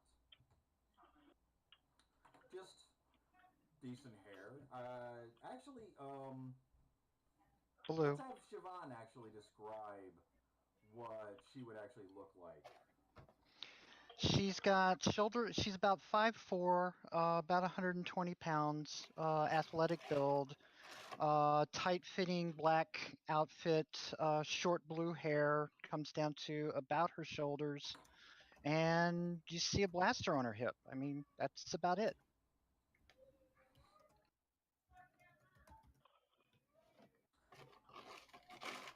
Does Cora or Nator? Yes. Nator go out to meet them, or just wait inside for them to show up? Well, I I'll figure. go out. Go ahead, Dom. No, you go ahead. You're the talky one. No, actually, I've been quiet. I figure since Cora was at the ramp, open the door for the squibs. Yeah, she'll go down the ramp. Okay. If need be, I did roll a 17 for perception, so I could notice what's going on. Okay. Perception-wise, nothing really required, nothing out of the ordinary. The squibs that actually climbed onto the ship, one of them's got the hoses for refueling, and they're just checking over the ship on that side. The two that are actually coming towards you, nothing special as of yet. Just she doesn't look like a fake bounty hunter at this particular time, and Conrad doesn't look like a complete dandy. Next to nothing. Next, please. He's trying to come up with ship names, I think. Oh, okay. He's just trying to be annoying. Yes. This is why he's muted. Trying. Conrad comes up and he's actually the first one to speak, going, "Conrad, how are you? Conrad, did you like the ship? You like the ship?" Yeah, the ship was fine. Yeah, aside I'm from going to join him. aside from the deck plates that had our friend in utter paranoia. His paranoia.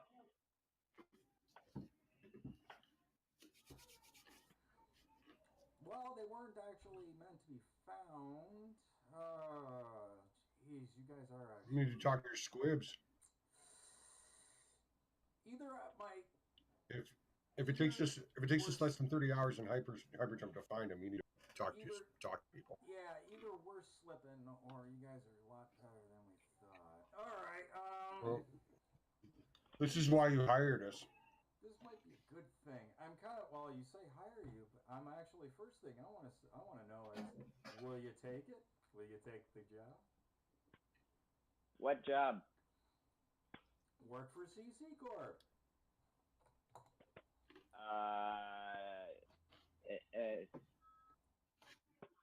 Do I know what that is? Yeah, I think you missed part of the stuff. CC Corp. It's the company that's trying to give you a ship so that you can fly around, smuggle aliens out of Imperial occupied spaces and hide them. Works with Yeah, me. Did This is Siobhan the just point- say that? Yes, she did.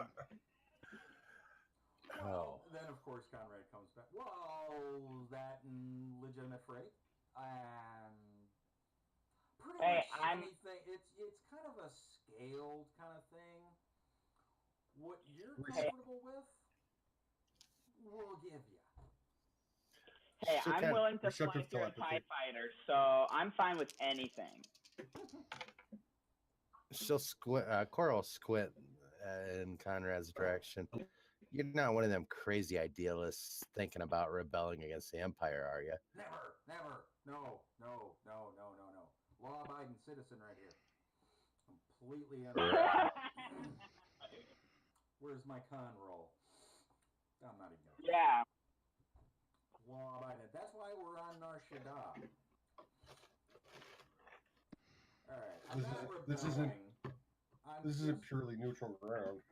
I'm not rebelling. I'm not actually looking to overtake the Empire, but they've actually got some people once in a while that don't really fit in with their dogmatic view of what the Empire should look like in order and power. So that's where I come in. Getting materials where they need to be, even though tariffs are a little too high or materials are a little too illegal, or fully legal materials that actually need to go someplace. I mean, huts do need deodorant. And buckets. Imagine how much deodorant one would need. Could they even put it on themselves? I wish they would in general, but they don't. I said they need it. That doesn't mean that they actually used it. I'm still trying to figure a way of explaining it to them. So, about these this contract and jobs, and I'm assuming it's basically a bounty system. We do a job, we get paid. We do another job, we get paid. Yeah. And like during the gray area in between when we take the job and then take the and then we bring the merchandise back to you, what do we have like limitations?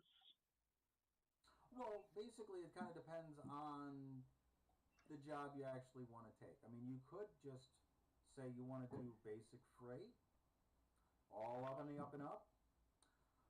traveling, moving stuff from one place to the other under an independent contract where you don't even work directly for me, but your profits are split in half, mine and yours. Mind you, the profits, when I mean profits, is after expenses, I get half. Or I could give you jobs. I could get you jobs. Or my crew could get you jobs, more like it, because I'm not doing everything myself. Where you get a part of the pay. And with a lot of the jobs, expenses can be actually taken into consideration with that reward or payout contract. Or you can go a little bit higher into the shady areas of smuggling. Or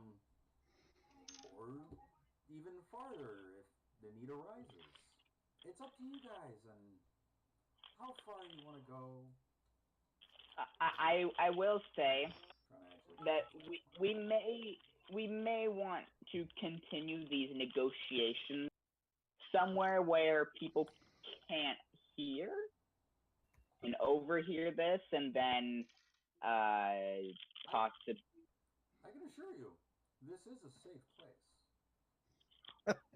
This is Narshada. I don't think we have to worry about anybody listening in and turning us in. Put it to you this way. No. This is my place. Oh. I own it. Okay. I don't rent it. I own it. These are all my employees. And you look around and there's actually a lot of different races all over the place.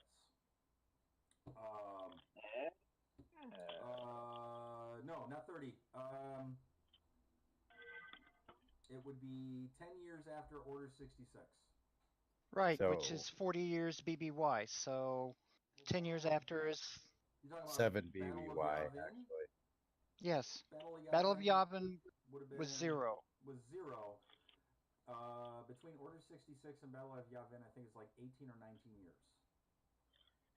Right. Okay. Because that's how old Luke We're- Skywalker is, and Princess Leia is during the Battle of Yavin. We're about 2 years before the Rebels series would be starting. Yeah, Okay. Then I got my So, timeline messed up. that's okay. So you said yeah. minus 3 before the Battle of Yavin? Say minus 7. Minus 7. So There's like a little bit of Luke's time 9. left before the actual rebellion. Luke is 9. Yeah, Luke would be like 9 or 10, basically. Well, it's 10 years Well, after. Army's 66. moisture.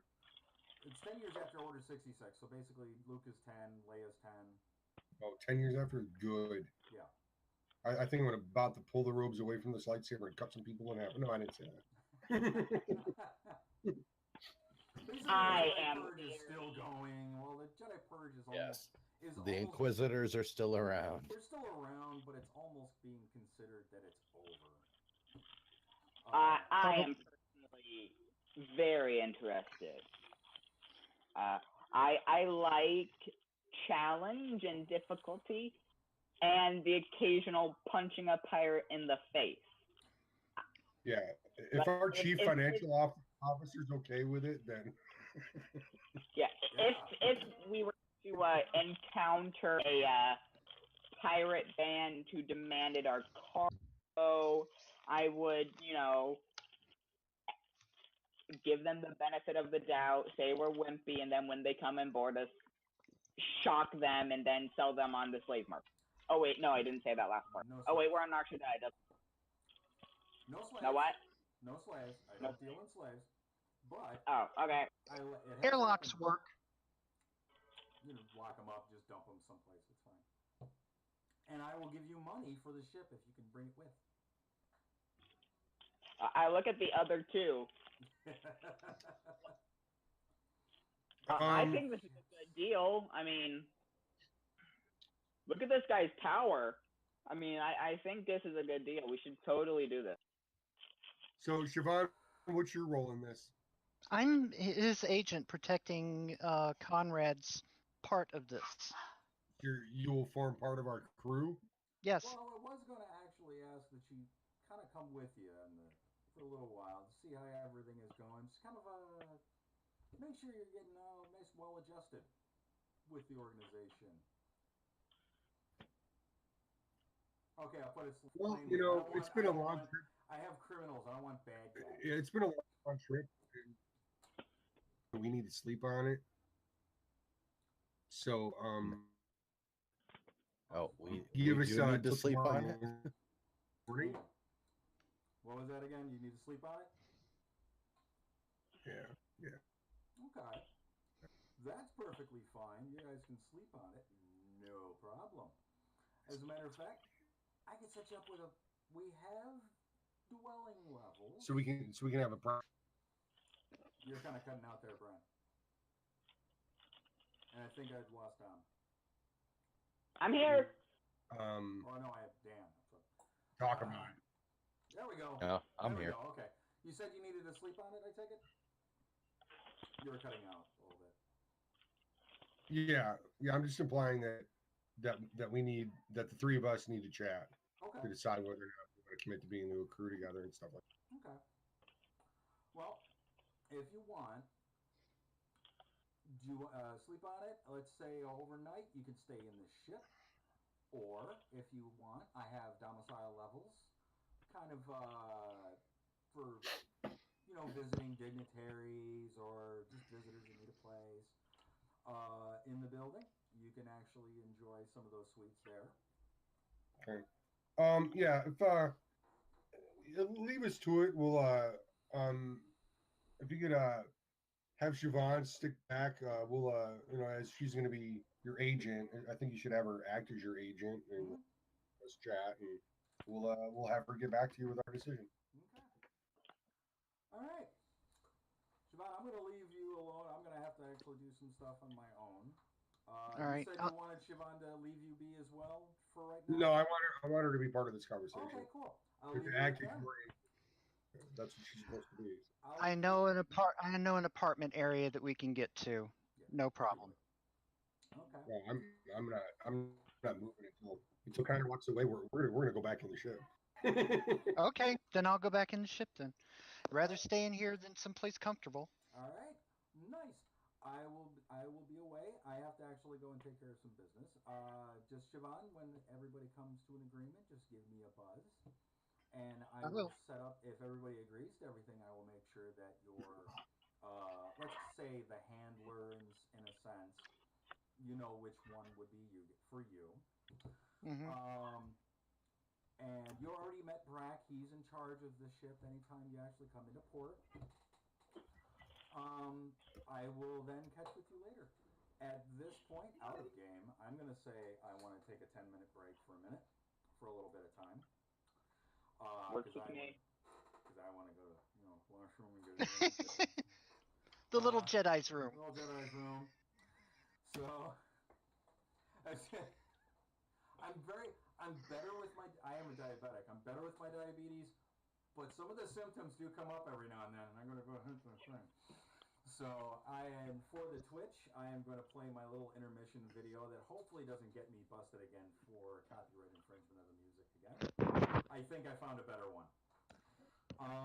So we will see you guys in hopefully about 10 minutes. All right. Show starts in 10 minutes. Oh.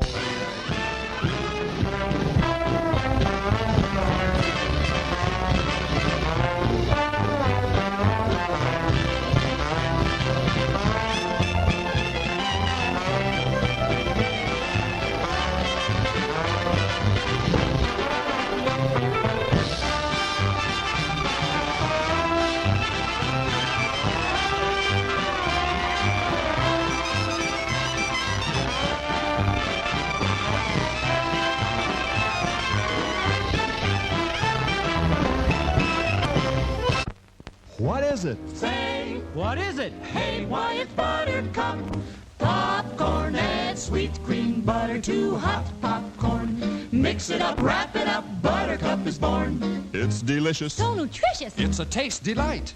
It's so munchy, crisp and crunchy. You'll enjoy each bite. Eat butter-drenched Buttercup, popcorn at its best. Served in a king-size cup.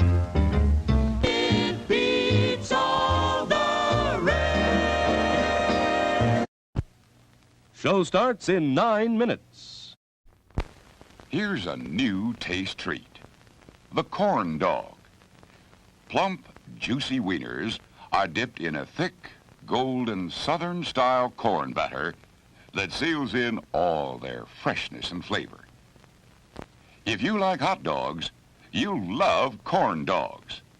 Everybody does. Try a corn dog with your favorite beverage. At the refreshment corner now. Corn dogs.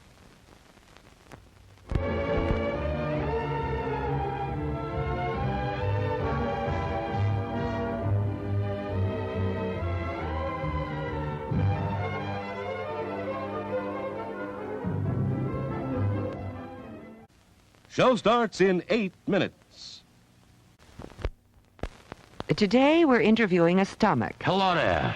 What is life like as a stomach? Oh, boy, it was humdrum. I mean, until what's-his-name discovered Tony's Pizza. Tony's Pizza? Yeah, I was suffering from the pizza cravings until Tony's came along. Crispy crust and zesty sauces. Wow. And so now... What's that? Another pizza craving. Just thinking about Tony sets it off. Oh, where are you going? He's going to get a Tony's Pizza, and I follow him anywhere. Does your stomach send you pizza craving signals? Oh, wow. Tony's, the Pizza Cravers Pizza. Available at the concession stand.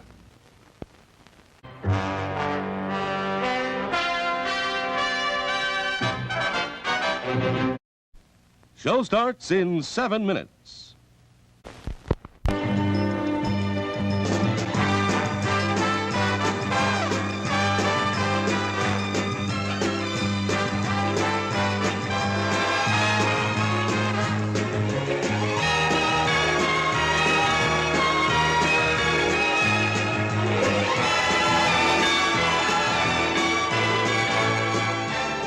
It's refreshment time, folks. Taste that beats the others cold. Pepsi pours it on. Taste that beats the others cold. Pepsi pours it on. Yum, yum. It's a meal in itself. Our all-meat super dog. Enjoy one now. Show starts in 6 minutes. Men, there's a drive-in movie full of juicy people. Wow! It's a trap! Help! It's Pick! We've had it, men. A pleasant aroma for you, but not for mosquitoes. Pick is easy to use. Light it and forget it. Pick's aroma keeps mosquitoes, gnats, and sandflies away. Pick is the best protection for barbecues, fishing and camping trips, or just relaxing in the yard. So if you don't want our company ever anywhere, just like Pick and see what I mean? Bye! Pick is on sale at the refreshment stand now.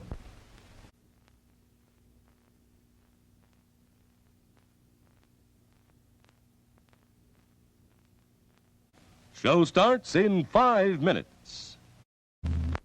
A cup of whipped hot chocolate tastes great right now.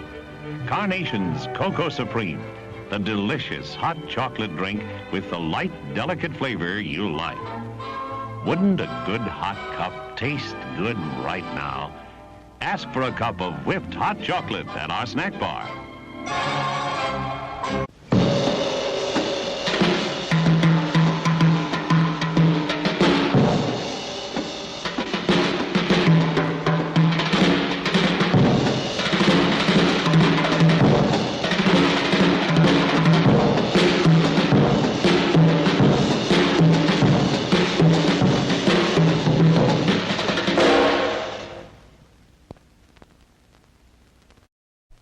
Show starts in 4 minutes. Yum, yum. It's time for a tasty and refreshing snack.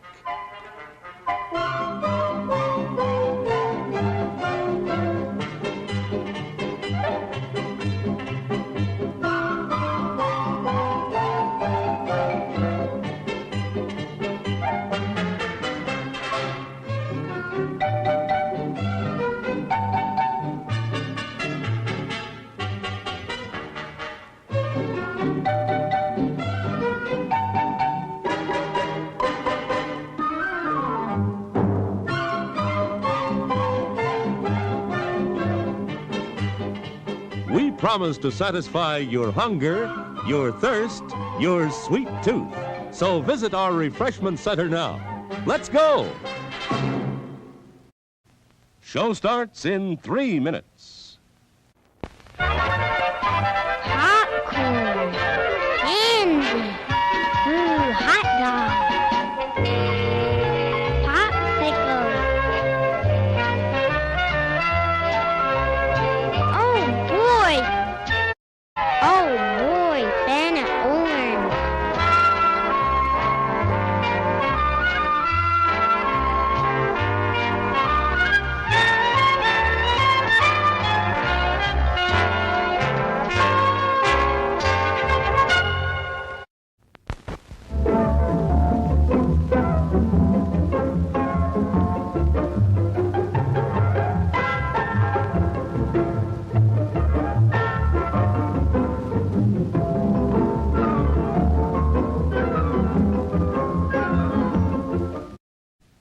Show starts in 2 minutes.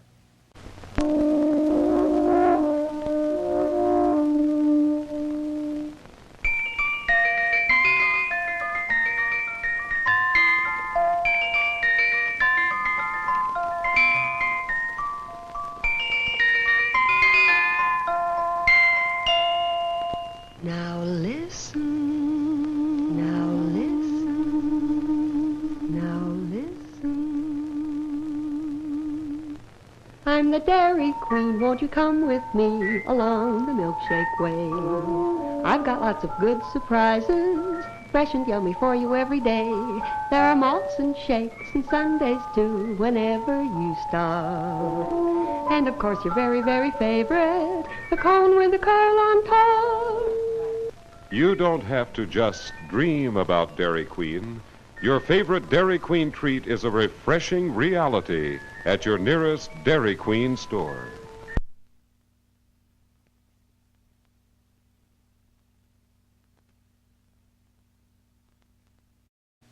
Show starts in 1 minute. For our patrons, men, women, boys, girls. Through the cooperation of leading business places, you may now have free admission to this theater. Ask for dividend tickets when you shop at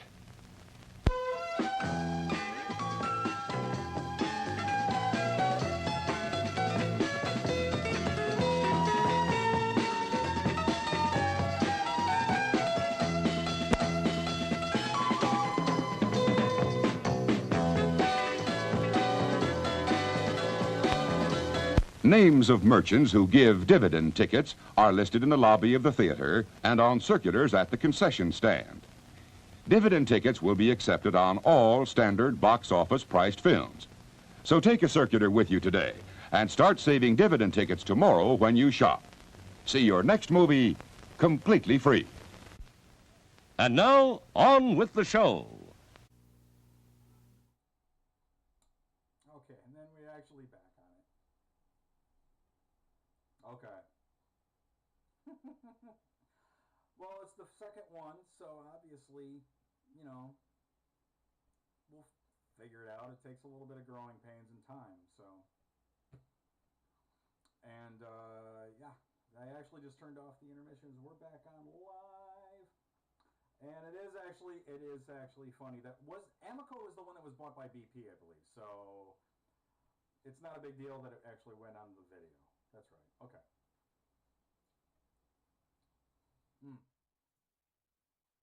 Oh, that's right. Yeah. I think I actually, well, a bunch of these I actually downloaded from one actually kind of curious. And it's having fun on me now. Great party. I shouldn't have done that. Oh well. We'll figure that out in a minute. Okay, where was I? Oh yeah, yeah. I think I did actually get these from here, but I don't know exactly. But I got that one I got busted for with the audio files. Actually, even came from that too. It's just along the lines of the music wasn't public domain. Everything else was, so it's not a big deal on that. So, let me see. And I accidentally had everything muted on this, so okay. We are back on here live, and I have everybody unmuted again during intermission. I hope everybody got a little bit of rest on that. Hopefully they didn't do too much in-game stuff while nobody was watching, because that's boring for everybody else. So you guys are actually back on the ship. All 4 of you are back on the ship now to have a nice little discussion. And of course you can, because the lounge area of the ship is nice and plush. Cushions all nice and neat. And you guys can actually talk to her. And yeah, Siobhan was with you guys. That's right. Okay. Mm-hmm. Right. Yeah, I was. I leave it to you guys. And I go in and sit down. Mostly this is y'all. You guys have to decide what you're going to do, if you're going to take the job, if you're going to keep the ship, if you're going to steal it from him, you know. Yeah, so I guess we're going to... I'm all for working with them. Oh, Miss Siobhan lady, are you hungry? No, thank you. I've had enough to eat. All right. Well, I'm going to cook something while you guys discuss. I'll be right over there where the kitchen is. If you need something, just holler. I like that the givens are cooked too. Our paladin. See, and I just eat organo slop. It's easier. Add a little flavoring to it. I think he locked up. Yeah, I think Brian locked up.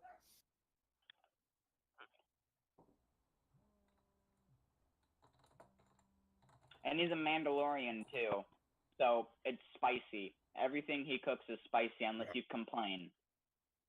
Then he makes it mild. Brian, you okay?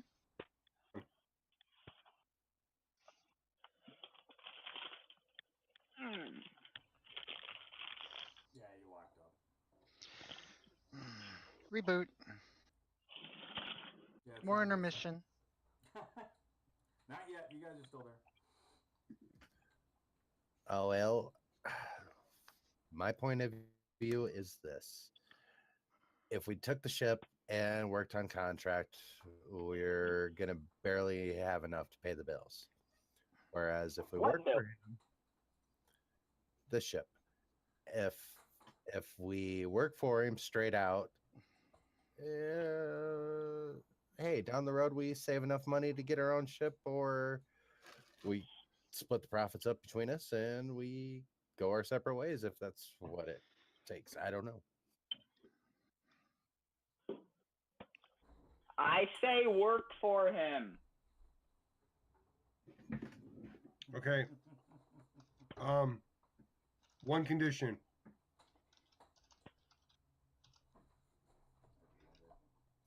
Connor, I got one condition. Are you talking to me? No, I'm talking to. Oh wait, yeah, you're not even. Connor's not there. Yeah, no, he's not. My I got several conditions. One, I'm sorry, I can't talk right now. Okay. We want ownership of the ship, straight out. It's our ship. Then we'll work for him.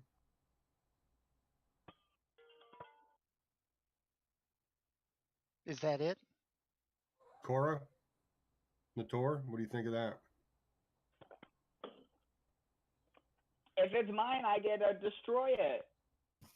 Oh boy. No, it would be ours. Okay, if it's our...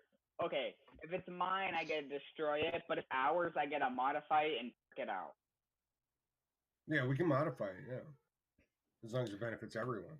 Exactly. This thing, it'll be great for cargo runs to civilized systems, but if not, we're in trouble. This thing needs some work, lots of work. Hey, we've actually got laser cannons for some reason. There's guns on the top and bottom. Wait. Did you just say that this brand new ship needs some work? Where do I even start? Engines, Hyperdrive. hyperdrive. Let's if we want the motivators, the weapons. I haven't even gotten a chance. Once I get this meal cooked and eat, I'll start fiddling around with it. All right. Yeesh.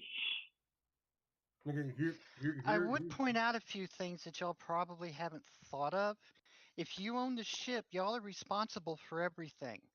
If he owns the ship, then he's paying the fuel and the docking and the repair and the supply and everything like that. And you might be able to hide behind his reputation too. I like her. We should listen to her.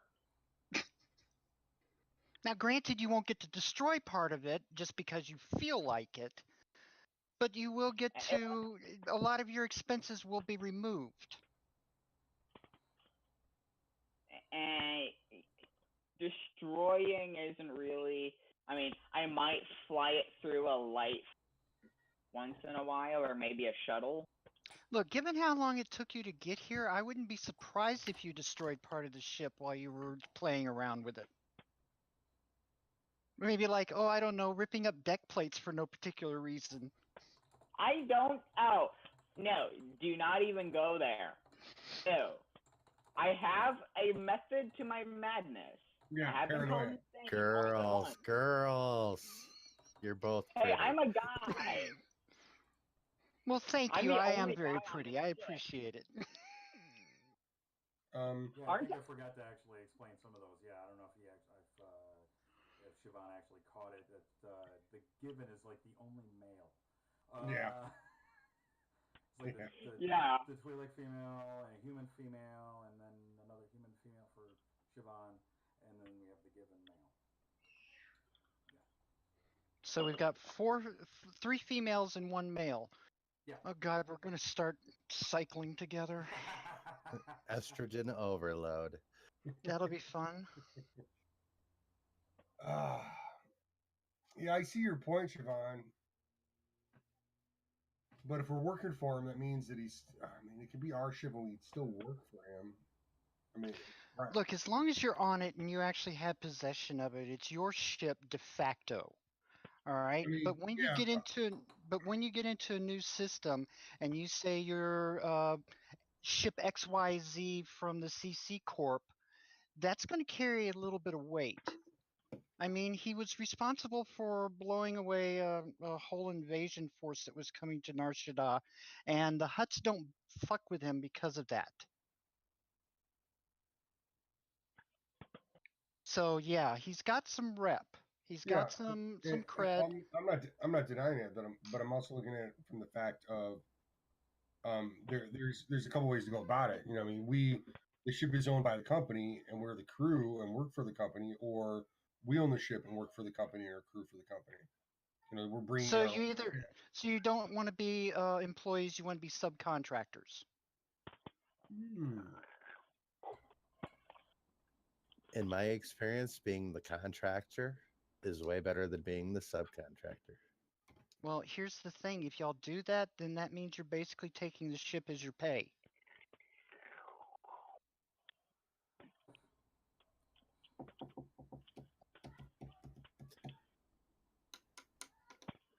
So there's that to look at.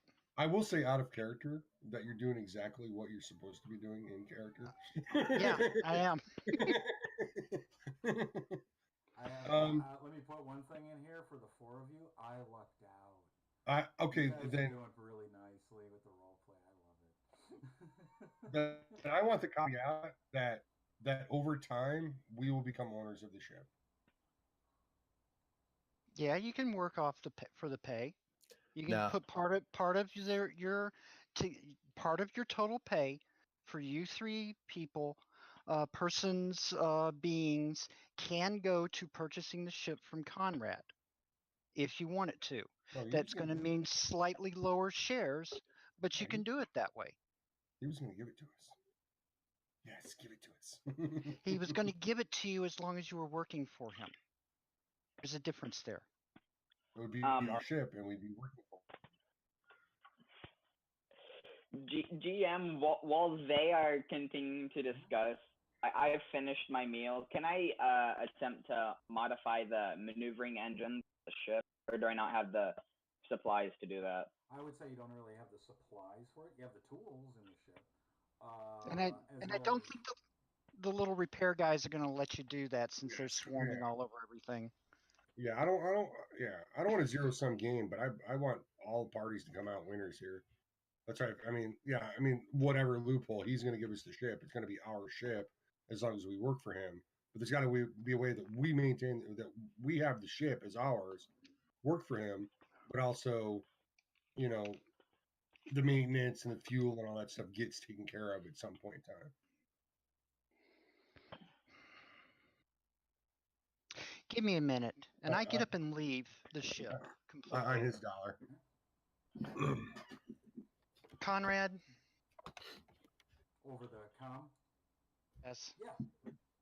Okay, they're going back and forth on who gets to own the ship. They want the ship, but they don't want to be subcontractors.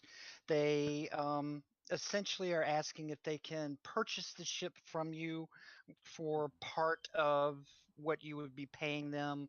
What kind of things can I throw at them to induce them to work for you?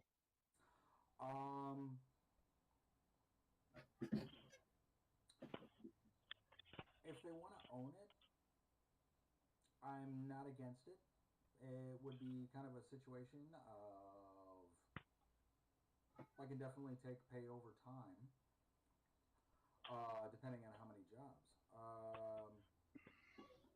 Because one of them's trying to argue that you already gave the ship to him. Well, I didn't give it to him. That's I know. But yeah,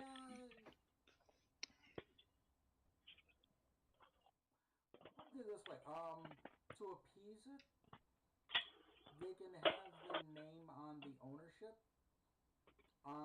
in boss systems. And if they want, they can pay it off over time. In boss systems? What do you mean by that? Bureau of Ships and Services.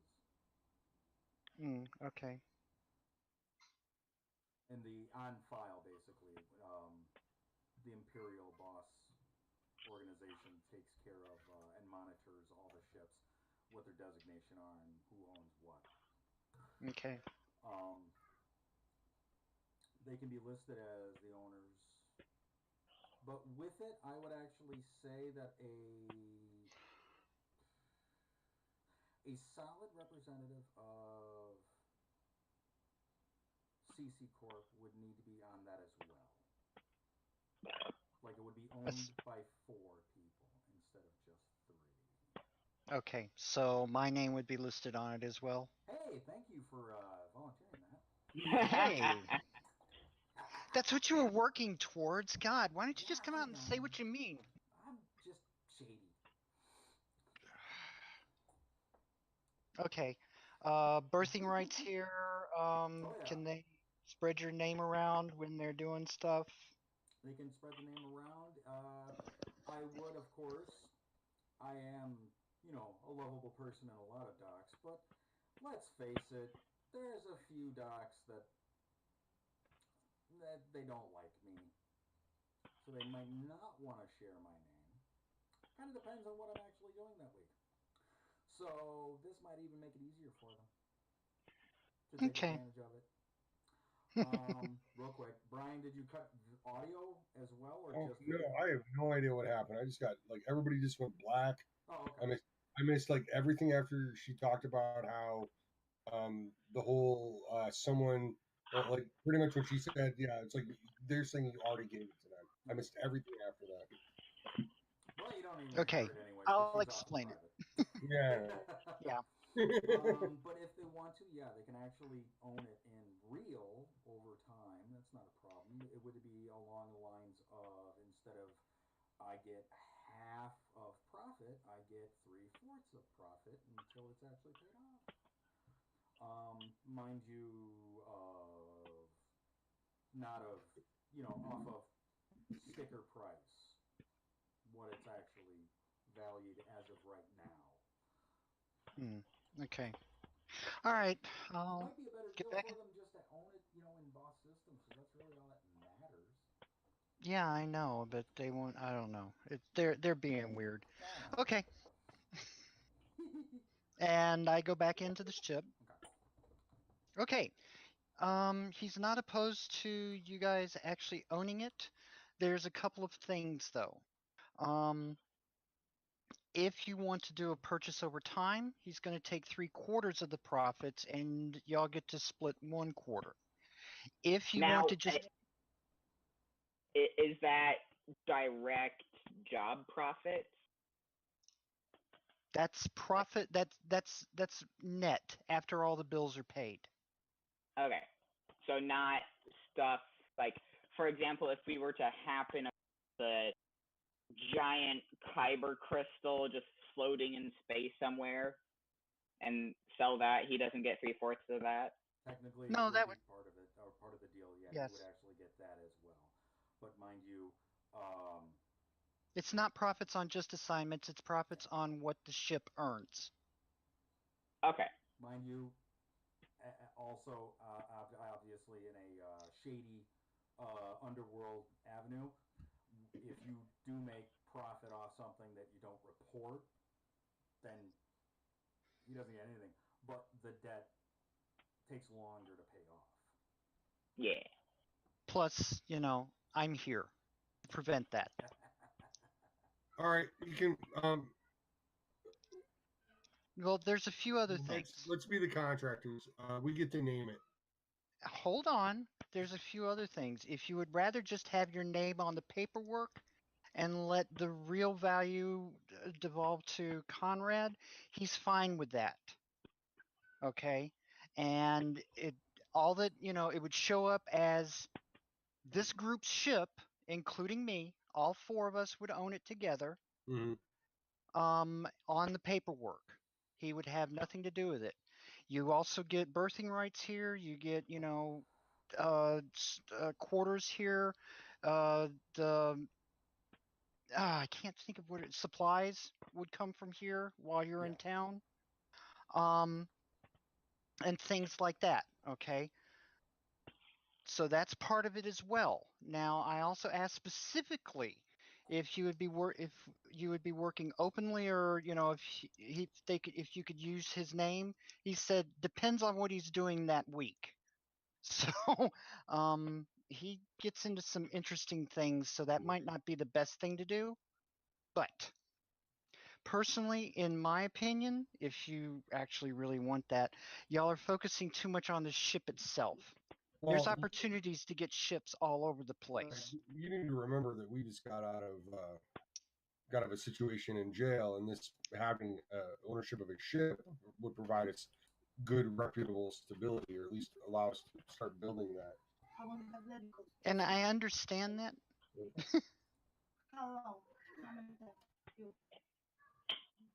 And I understand that, but the problem is that right now y'all have no reputation. 635. Yeah. My honor is a Mandalorian of the clan Org. Hold on. Y'all have no reputation right now. You can't negotiate something like this without a reputation of some sort. You have nothing. You're being offered something. And you're trying to fiddle over who gets to name the ship. No, I do whatever.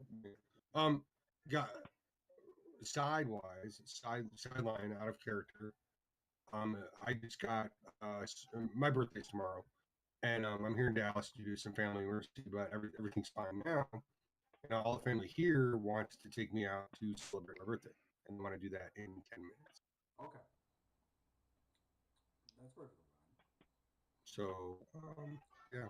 I'll eat cake and the force be with you at that time when I eat it. But yeah, I mean, I was trying to push till 7. You probably over that, but and I know that we're gonna run to 8, and I hate leaving early. You know, That's okay. I'm here dedicated as a player. But I'm cool with that last part that you mentioned, Siobhan, which is our names are on paper and then all that stuff. Because it's that extra layer of stability for us. Yeah, we can throw his name around all we want, but that's his name. What about our names? Our names mean nothing, and they're just hidden under the layer of somebody's ownership. And I would like to eventually come out as I mean, I got some reputation as a fortune teller, where and No, as but I understand that, but that'd be cool going to- something that you might not have heard while you were talking to your wife is that y'all came away with nothing, and he's offering you something, and you're complaining over the name of the ship. No. I was just like, I was trying to be in character. We get the name. We want something. I know, but that's my point. Yeah, it's whatever. So she's in character too. As long as I've got a paycheck and a place to sleep, I don't care. You will have that. Give me a day full of honest work and a roof that never leaks, and I'll be satisfied. Nobody can. My conditions. That leaks. So the only way the roof would leak in this ship is if you ram it into something. Nator. I think I'm pointing to him, right? I don't know what you're talking about. I don't know if it's like he's underneath me on the Twitch page, but on mine it's actually got him top middle. Like that. All right, anyway. All right, cool. So in the meantime, I will I don't know what my character would do at this point in time after that, but I guess I would take to the streets and maybe or ask if there's any translation work that she could do in the meantime while waiting for the first mission, just to get some stuff going and some criteria in our shot, or there might be some diplomats coming in and need a translator or whatever. Some of that, because I mean, I'm good at that stuff. Yeah. All right. Okay. All right, so guys, that was great. Take Happy care. birthday, Brian. Thanks, guys. We will chat with you later. Joy, thanks for joining. All right. See you in 2 weeks. Yep. Peace out, brother. Okay.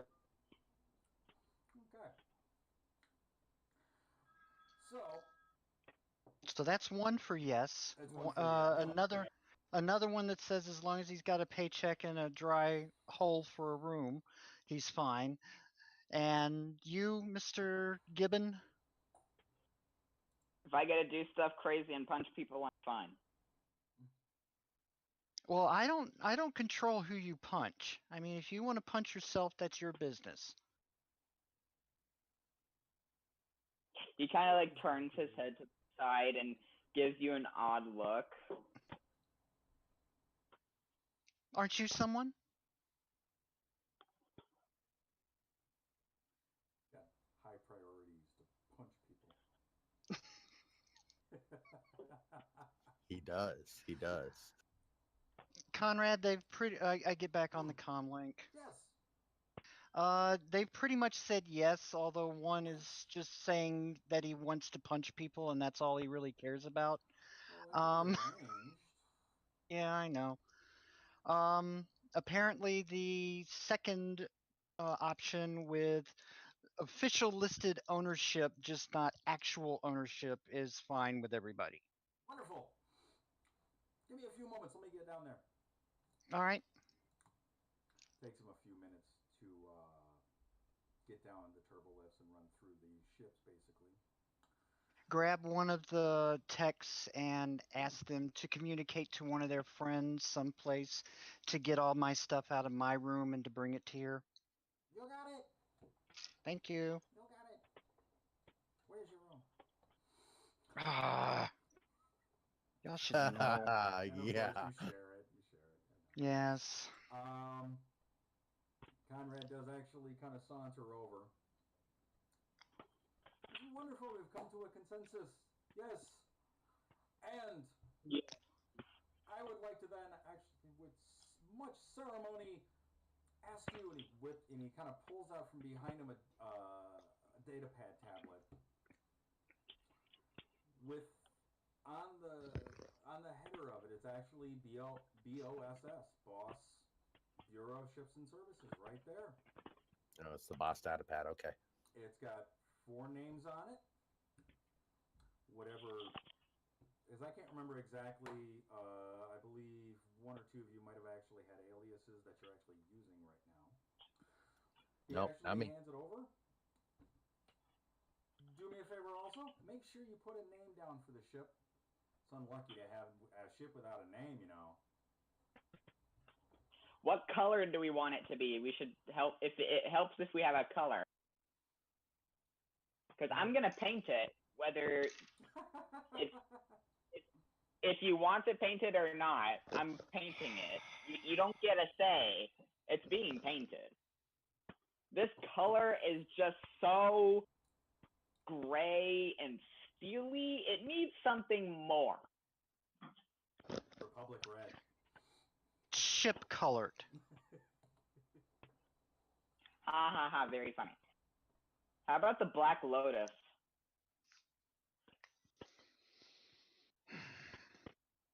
I take the data pad, I make sure I put in Jane Davidson and put my thumbprint on it.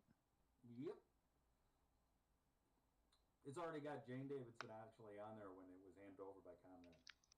Okay, good. Because he knows. Anyone else have a better name? Going once. Hold on. There was a bunch of names that were actually thrown around, so. Were there? Yeah, it was in the chat and Discord. I believe they were throwing them around. And of course, Fred trying to upset everything. The 10th meter. That last little bit before you score. No. No. We're not naming it that. Okay, so Cora's like Star Wars equivalent of Metalhead. She's into heavy isotope. So I'm looking through. I was looking through some of the entertainment stuff, like songs from Redshift Limit and whatnot. So, give me a sec. Iron Maiden. Durasteel Maiden.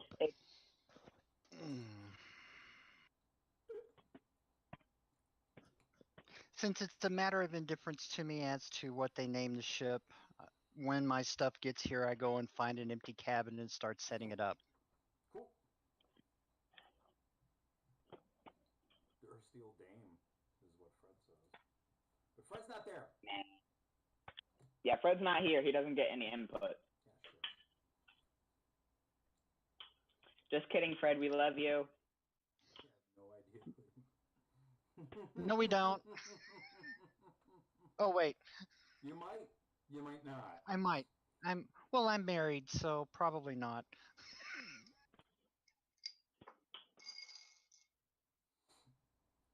When you meet him, you might not. Probably not, since I'm attracted to girls. Oh, good grief. Wait, as a person or as a character? As me, as Joy. Oh, okay. The reason I was asking is I'm flip-flopping on if Cora's going to be bi-coastal or what. Well, I haven't determined for Siobhan. You got time. It's the fortunate part of having the fantasy and the space opera. Basically, you can actually just say that it's normal. Whatever. You know, sex is determined by your beast riding and your endurance skills. Oh, that's one thing we never did. No. I thought stamina had to be in there too. Well, stamina, endurance. A knowledge check. Now you say that, I'm thinking of the whole idea behind the bear. Yeah. Anyways, Oh, good grief. I'm sorry, my old gaming group got really raunchy with stuff like that. Yeah. And I try to bring it into the games that I play or run sometimes. Whether the storyteller likes to or not. So. How about something like Sable Skies? Oh, back to the ship names. I'll keep quiet. Do you really want me to paint the ship blue? I thought Sable was like more of a dark color. But sky is blue. Well, depending on what planet you come from. Well, Sable Skies, black skies. I can paint it black. I don't mind painting it black. Okay, Sable Skies, I'm painting it black. I see a red ship and I want to paint it black. There you go. I'm painting our ship black. Now I want to put the Rolling Stones on. Painting it black. So, is that what we're going to go with then? I think actually everybody's pretty much looking at Sable Skies going. Yeah. It's not terrible. It's not a terrible name. Because we're back in black. It is actually my PC from an old game. She ended up forming a band, and that was her stage name. Also, before Conrad leaves, I mentioned that we're going to want to get at least 5 aliases and transponder codes, just in case. Well, that would actually take an entire modification of the ship. Engines. Five, maybe two. We start throwing too many in there, and boss is going to start asking questions. But that's a major overhaul of the ship engines. Okay, well, it's just, something to give to the port authorities when we land. Well, as of thus far, there's nothing on the ship right now. You can land anywhere you want with whatever name, with the name you guys set up. Nothing wrong with it.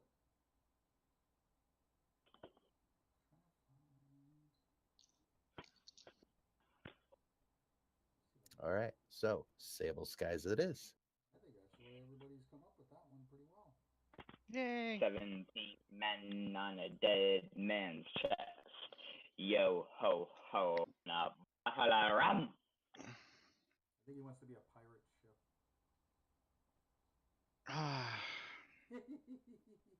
Yes, but Load the cannon. Prepare to broadside. Whose bones do we put on the skull and bones? Well, I'm the one that has a growable bone. I mean, because a Twilight skull is different from a human skull, which is different from a crate dragon skull. So, We should go to Tatooine and blast a crate dragon with our guns, then mount the ship. They're extinct. Nobody wants to go to Tatooine. What are you talking about?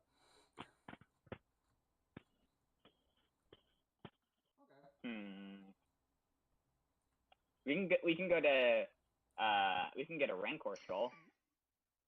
That would be Ryloth.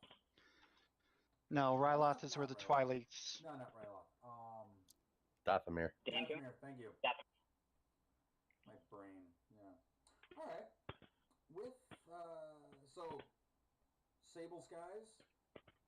Mm-hmm. Do me a favor and type that into the Discord chat. I think it's in there somewhere. Yeah, but I don't want to look for it.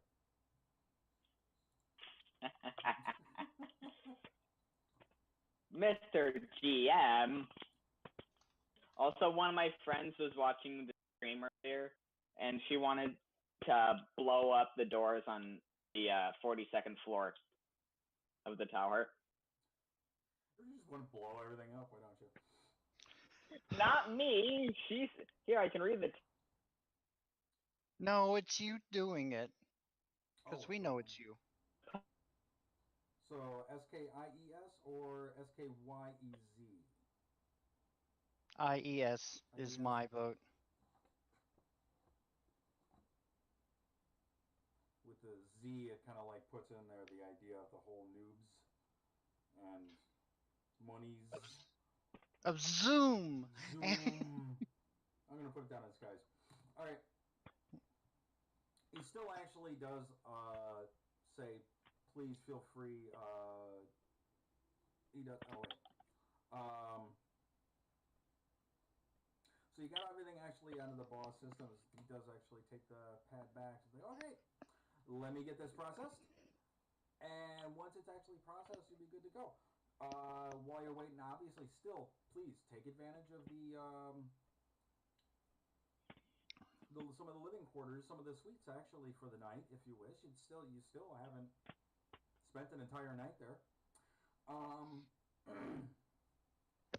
And as soon as I actually got everything all sorted out, you will be contacted by your, I'm going to call him handler, your contact within CC Corp. Me. Yep. What's that? Me. Well, no, somebody even with it. You're with the ship. There's also another person that would actually be in contact for any kind of like jobs or requests and such like that within. Because obviously, this is pretty much the end of where Conrad ends, and he has to now go to his administration section, administration area. Administration duties. But if I remember correctly, I believe it's actually going to be Haldus that actually contacts you guys. Might be soon. Oh, good.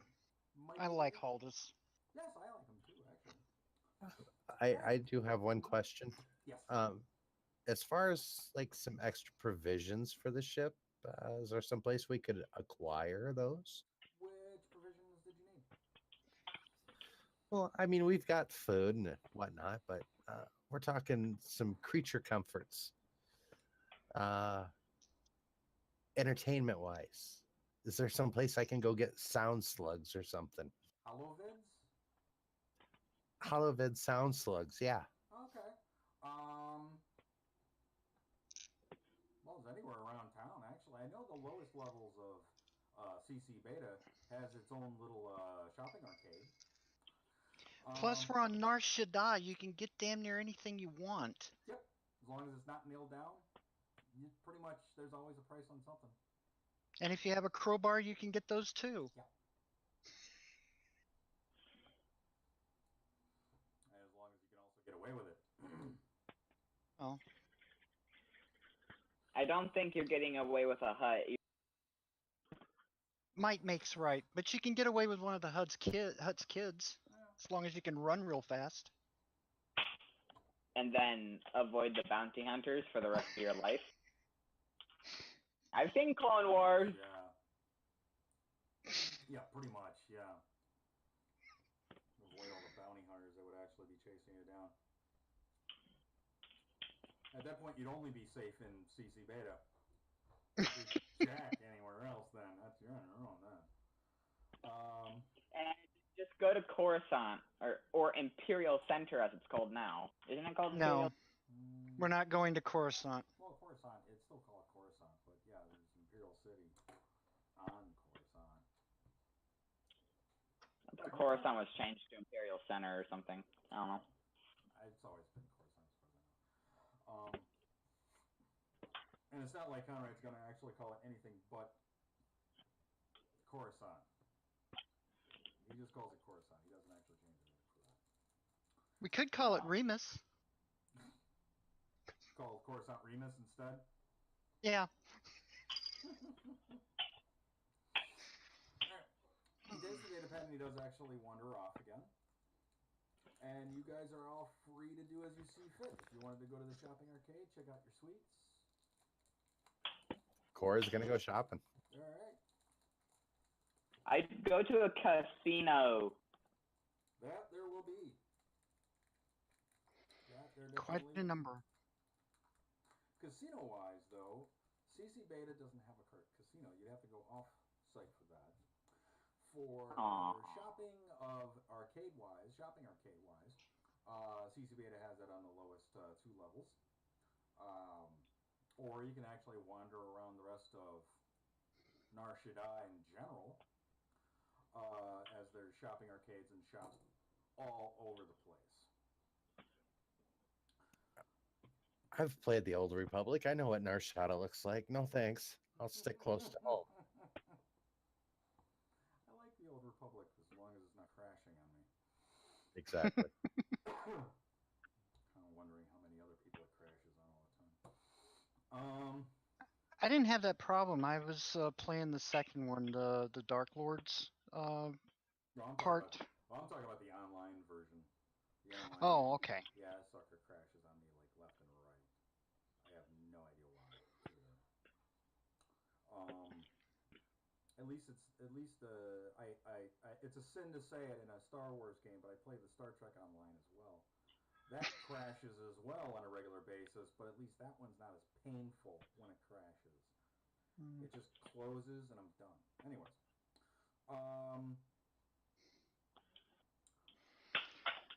Gonna make sure my swoop gets on board. Yep. Always have a swoop for that one. That was a single rider swoop, right? The swoop bike? I don't know. It's not listed on my character sheet. I'm just making sure that I get one out of stores or whatever. Yeah. Probably probably a Flare S. That's easy. You guys can actually snag one of those and nobody cares. Because the garage is I actually tried. What's that? I tried to get a droid for cheap. You want a droid for cheap? Mm-hmm. There is a set of quartermasters for CC Corp. You would have to actually pay for it, but it would be cut down in price because you are working for the company. Oh wait, we don't actually have any credits, do we? Well, you do have some. Yeah, we got like 450. Yeah, 400. Yeah, you had 50, and then you got 400 from the ticket. Yeah. Basically, through the deals on leaving Uvo 4 for Conrad and such like that, he gave you 400 credits. So in total, you have 450. Each person has like 450. And he covered your drinks because he doesn't worry about that at all. But let's say now, did you wanted to go to the shopping arcade? Did you want to go with them to the shopping arcade? Maybe take a look at droids as well? Sure. Okay. And Siobhan, did you want to go with them, or did you want to actually go see about your stuff? No, I've got all of my stuff. I got one of the swoops from the hangar. It's in the cargo hold, dog down, and I'm just going to relax in my new digs. Okay. Will do. Unless somebody needs me for something. Okay. Oh. A couple things to clear. Siobhan, your comm, by the way, does actually have Conrad has a direct link into your comm. Okay. Where he can actually send signals or send messages if necessary. Now this is the short and long range comms. It's like basically it's along like you can it's a short range comm, but through the hypercom and everything like that, he can actually send a signal to kind of let you know that you need to get to a terminal. Okay. Because he can't actually send over hypercom to your comm, but it is one of those situations where if there's a signal sent, you somewhere you should actually get to a hypercom. The ship has the same thing. The ship itself has the same thing, where to let everybody on it know they need to get to a hypercom. Okay. And anytime that kind of situation comes up, the sender is the one that's flipping the bill for the communication. So you don't have to worry about how much it costs to actually send a transmission over the hypercoms, which are expensive. Because if he's picking up the bill for it, that's fine. I don't have a problem. Yeah, exactly. So, okay. First stop for the two in the shopping arcade. you go down there, and it is actually just like going to a mall, except the shops are a little bit bigger for each one of them. Okay. What would you be looking for first?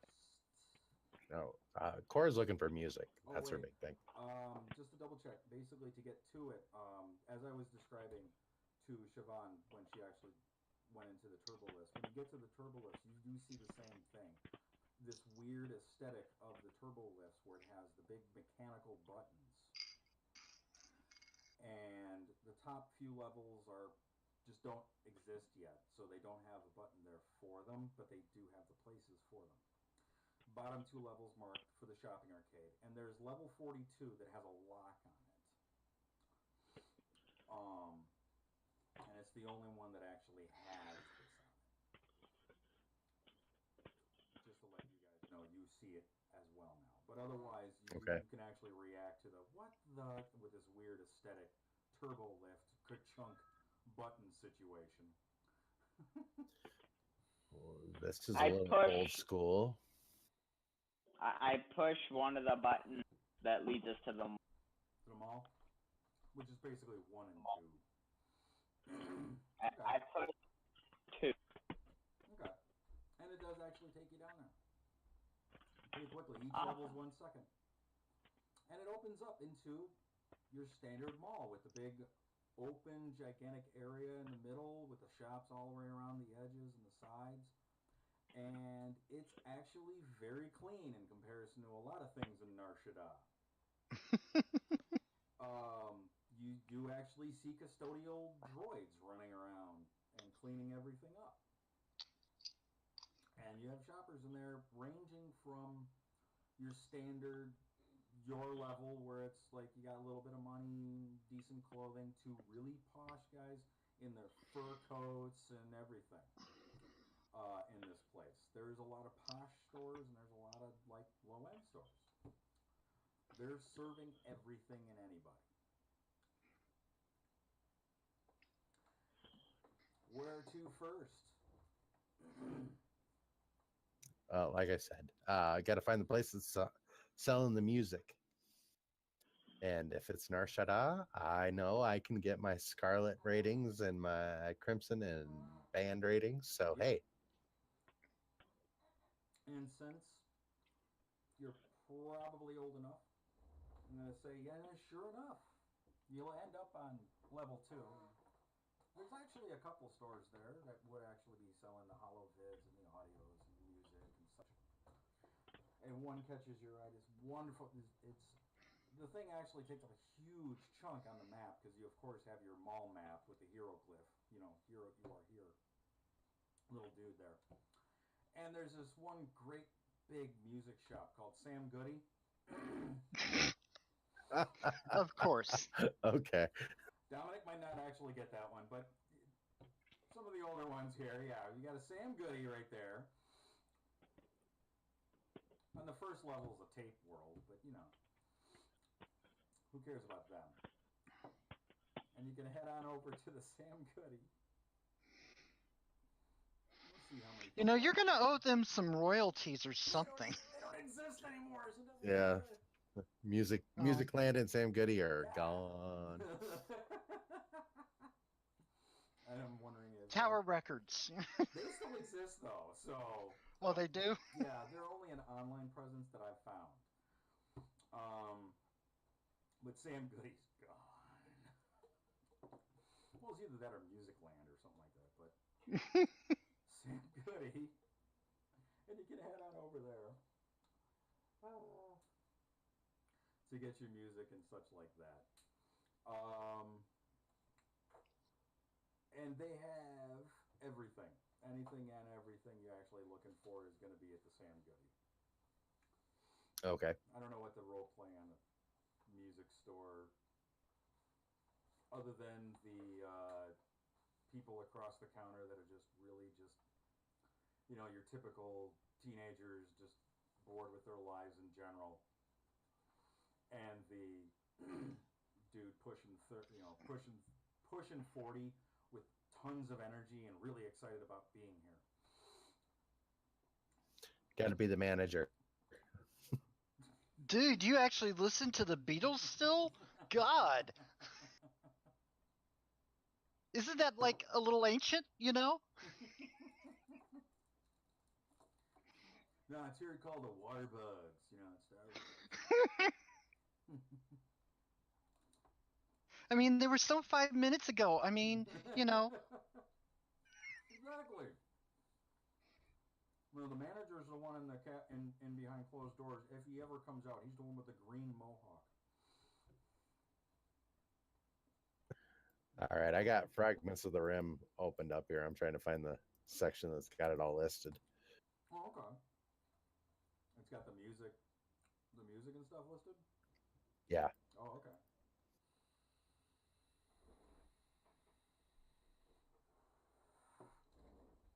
You gonna go total hipster and try to get it on CD? No, I'm getting them on data. I'm getting them on data slugs.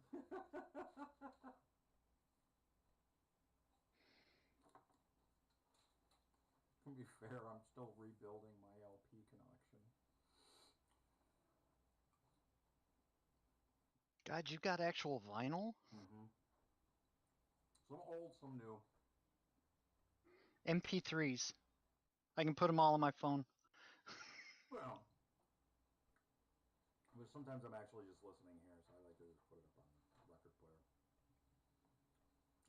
I also find it fun to find old record players that are not in the greatest condition or just flat out busted and kind of rebuild them, make them all nice and pretty. That works. Yeah. I have like 40 hobbies. It's a little...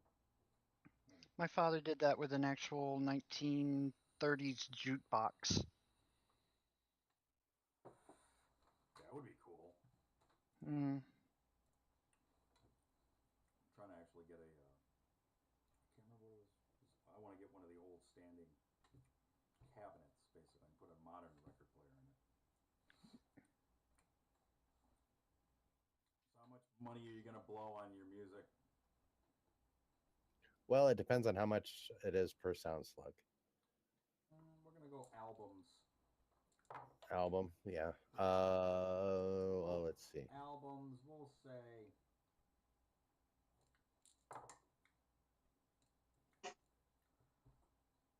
Well, that's a rip-off. I actually rolled two numbers, one figuring to be brand new and one to be used.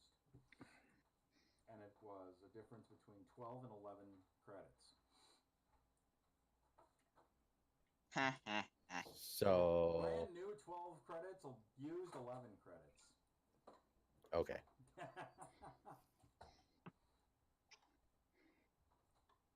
But remember, you only have that standard sound system that the 3Z comes with.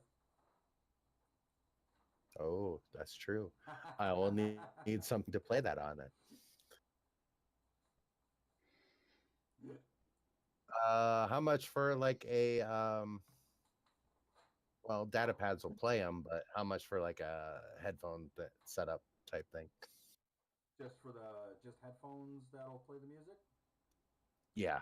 I just do 50. Okay. Yeah. Yeah, I can see her doing it. Core will drop about 100 credits here total. It's actually, in all honesty, it'd be like 50 to 500, you know, because there's always that range of brand name here, brand name there, off-brand here.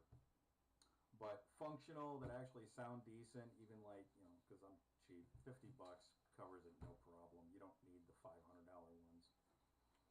That's only because they have a pair on the side of it. Yeah, she'll drop probably about 100 credits in the store. Okay. Nator, were you buying music, or are you going to a different shop, or are you waiting for him? I'm looking for one of these. And I put your video cut out. Oh, well, your video cut out, but you have a link. Oh, you want a salvage droid? Let me take a look at the salvage droid you sent. Are we talking a I pet actually droid? have the price on it.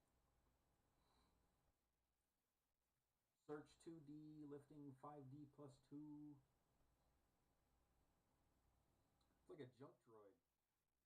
Exactly. Yeah, exactly. Yeah. All right. That means you need to go to some of the droid shops or little droid kiosks.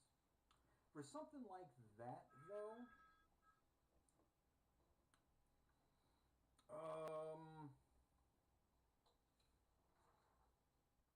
for something like I'm trying to think if there's actually a store I can rip off to say you need to go to, but I can't A think. pawn shop. That's like a pawn shop kind of thing, really, because those things are they use those at the pawn shops a lot of times. Well, I think like it's like used on pod race horses. Yeah. It's so. Yeah, they're just junk droids basically in those. Okay, you leave. You going on your own, or you gonna wait for Cora to go with you? I will ask Cora to come with me. Okay. And Cora can come with Ben. Yeah, I'll come along. You do find actually it's nothing inside the actual mall proper that would have something like this. But one of the droid shops or one of the refurbished shops or one of the repair shops that actually do function in the mall, or I should say shopping arcade, do say outside of CC Beta, right outside, there's actually kind of a yard of droids, new, sometimes, well, actually, I should say mostly used, some new, not very many. But he does act. But the guys out there do have some used droids out there you can actually snag. And from what you're looking for, they will have them. They use them. They might be willing to let go of one or two if you're willing to go out there. Now you said I know Cora said she wanted to stay inside the mall, but it's not too far outside. I mean, it's right out. You can see it from the building. So you're not like in areas where you can get like shivved.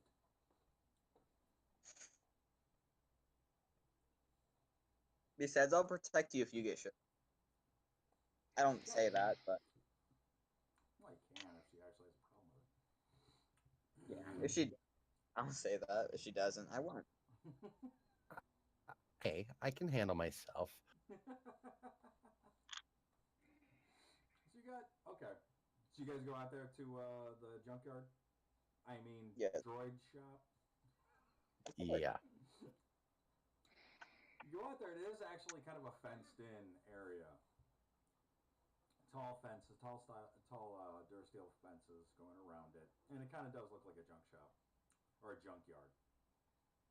But it is just droids of all sorts. A lot of the stuff is parts, but you do see a lot of movement in there, so you do have functional droids.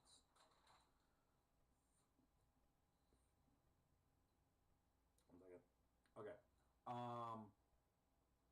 And near the entrance to the place, where there's actually a gate, there's of course, your stereotypical mobile home looking place with the office, where you can actually go in and take a look at the place. So I'm taking it, you go in. You walk in, and inside, there's a man sitting there behind a counter. He's actually working on one of the joints on a droid, just trying to actually get it working again. Big, huge glasses on him, with even more magnifying glasses that goes off of him.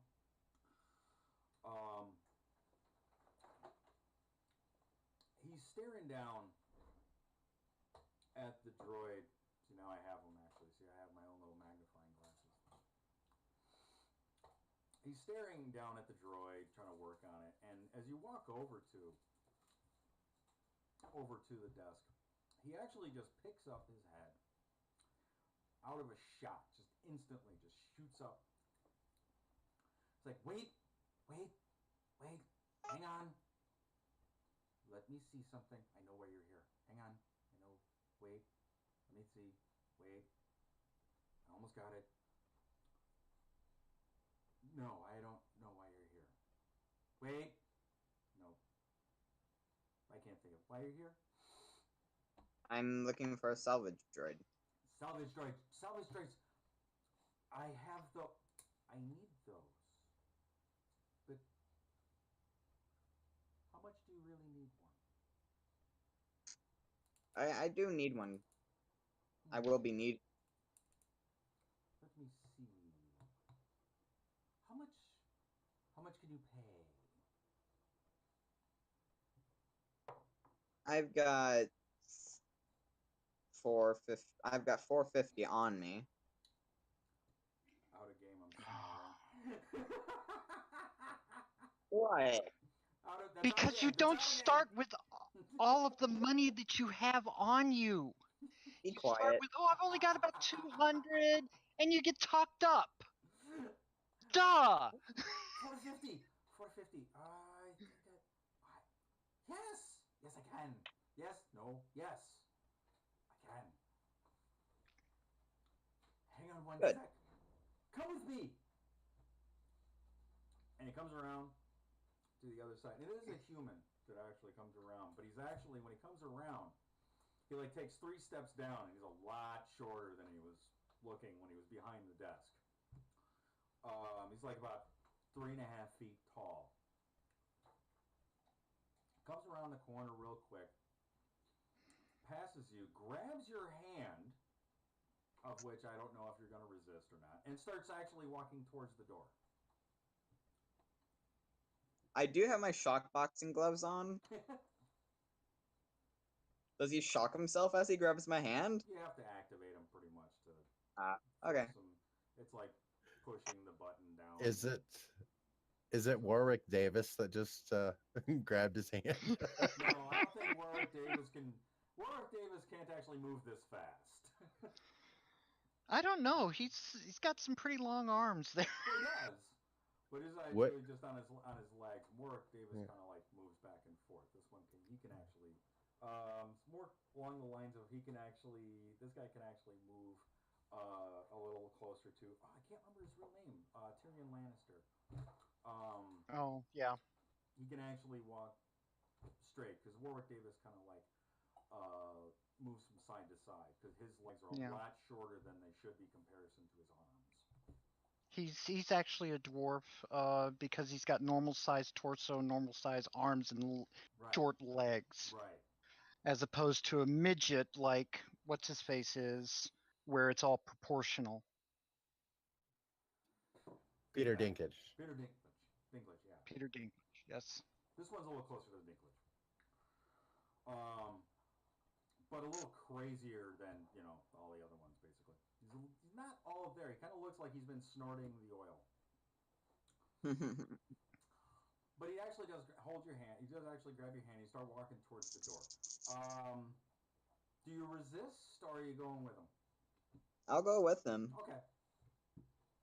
And he starts actually charging out into the field. And this is actually starting to hurt. And you pass by a lot of different droids and a lot of different parts that have been out there for years. Some of them just have no dust on them at all. A bunch of them are just covered, caked in with tar, grime, and oil, and smog settling down on them. And on some of the ones that actually look that dirty, they're still functional. They're still walking around in this.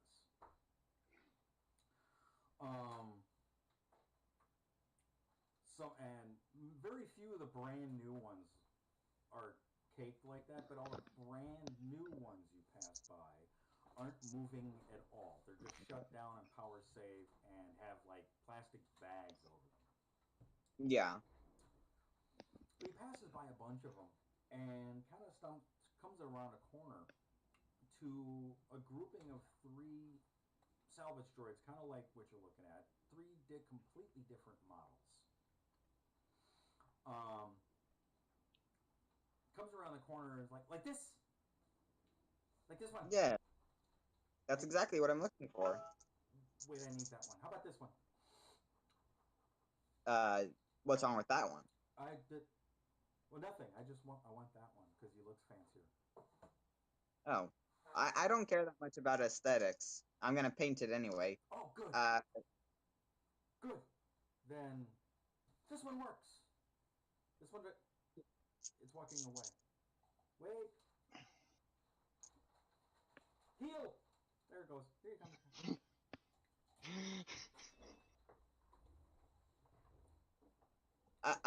Come, my little mechanical friend. Come. Come back here.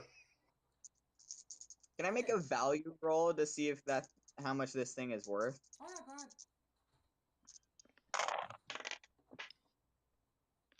Goddamn dice rolling on the floor.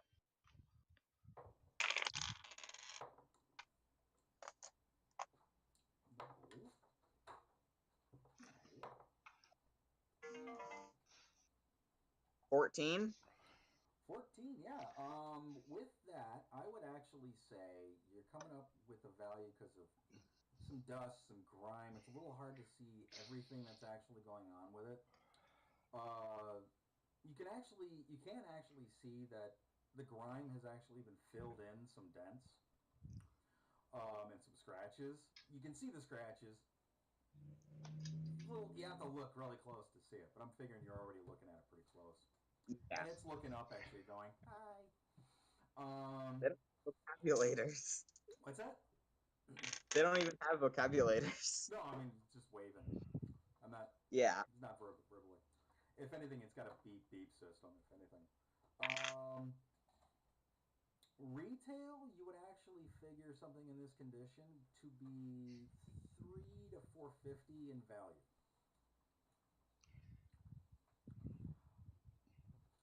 All right. So he's actually... how much? I scratched my exoskeletal chin a bit. 250. 250. I'm not sure. It's it is beat up. Do you see these things here? Yes. It's gonna take a bit to actually fix this guy up. But you said you didn't care about aesthetics. I don't care about aesthetics. I care about functionality. He works. Yes, but how much? You're the one that stuck your foot in this one. $350. $275, and I'll make a bargaining roll. Yeet. 17.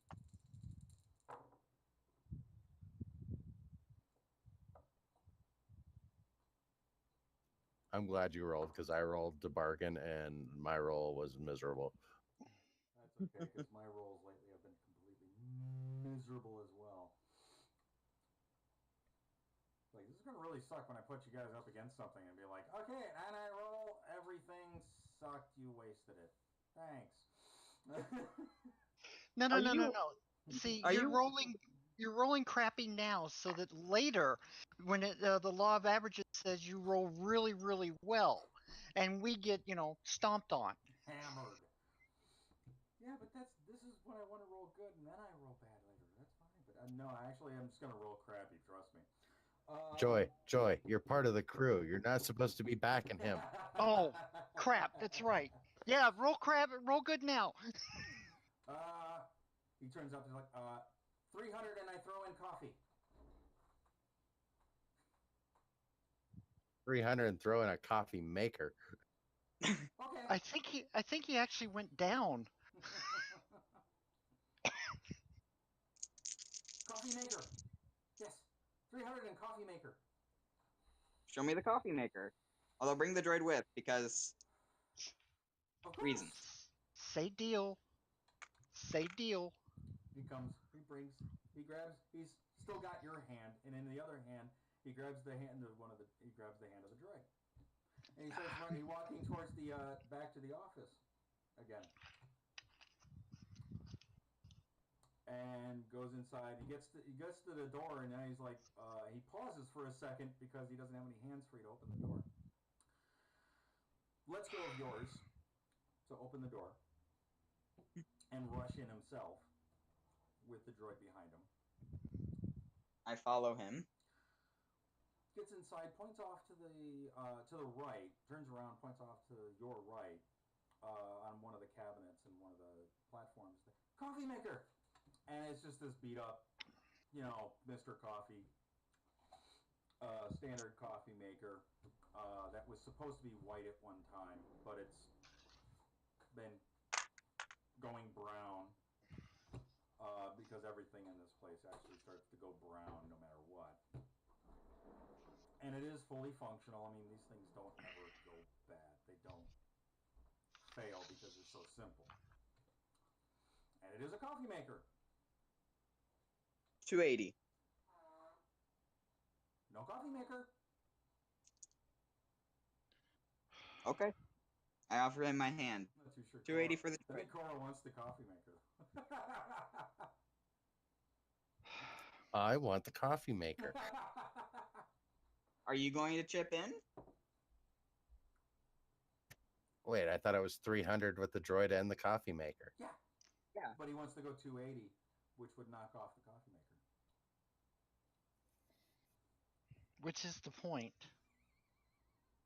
He just wants the $20. Oh, wow. If this is how it's always going to be. Oh, come on. They're having fun with the haggling. We are. I'm practicing in the hold. Yeah. I've got my stick. I don't need a coffee maker that bad. Okay. He agrees to the 280. It's like 280. No coffee maker. You get droid. Okay. I give him the 280. Sweet. Pulls out his data pads and begins actually transferring of ownership of the droid, the serial number, which he has to actually pull out some WD-40 and rub off a little bit of the grime to actually see the code, to see the serial number. Transfers a lot of the data, transfers the ownership and everything like that. With this transfer, it should not require a restraining bolt. It's also a very simple droid. Yeah, it's a very simple droid. But for your knowledge, basically, without the restraining bolt, it does not keep it from.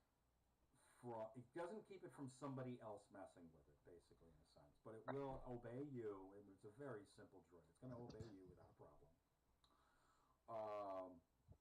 You don't have to worry about that. It's the really when you start getting really complicated ones, then you have to worry about them actually making their own decisions up sometimes.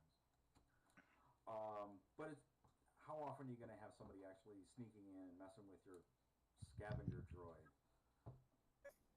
You just got to worry about your crew member messing with your own scavenger. crew, on the other hand, messing with your scavenger droid. On the other Yeah, hand, they're not going to touch it.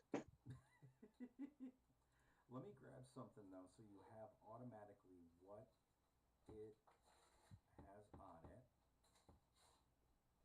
So it's not base model? I am not going to say it's base model. I'm going to give it something on top of it. I'm just trying to decide, because I didn't plan this ahead of time.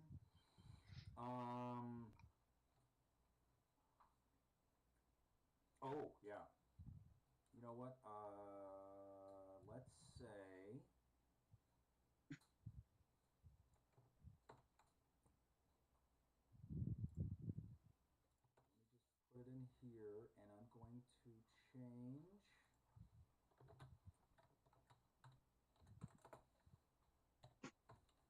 that, and...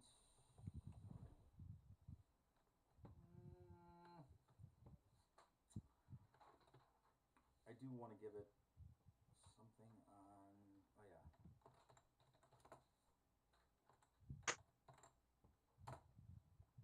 We're going to say... No, let's do this.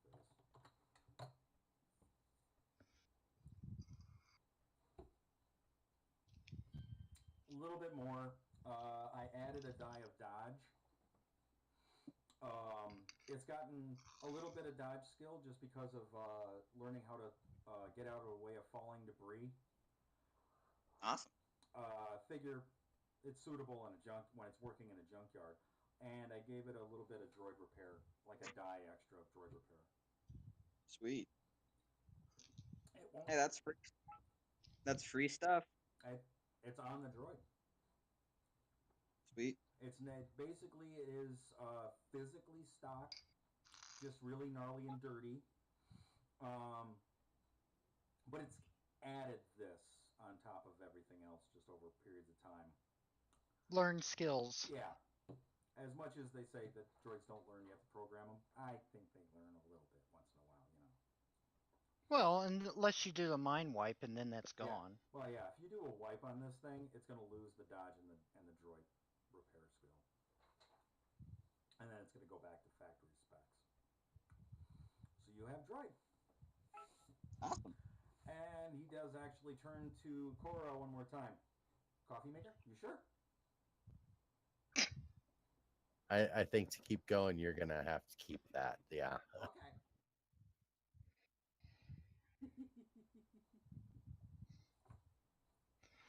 Oh boy.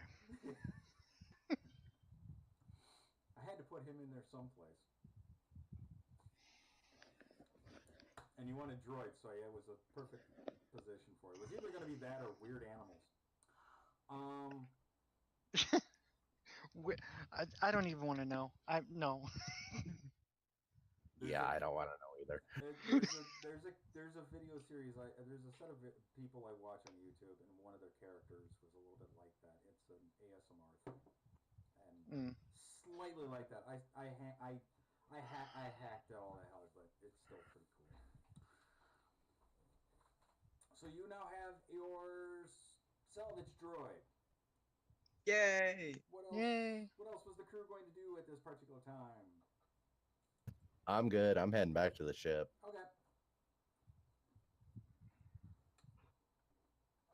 I'm gonna finish chewing here. Okay. Was there anything else that Nator needed?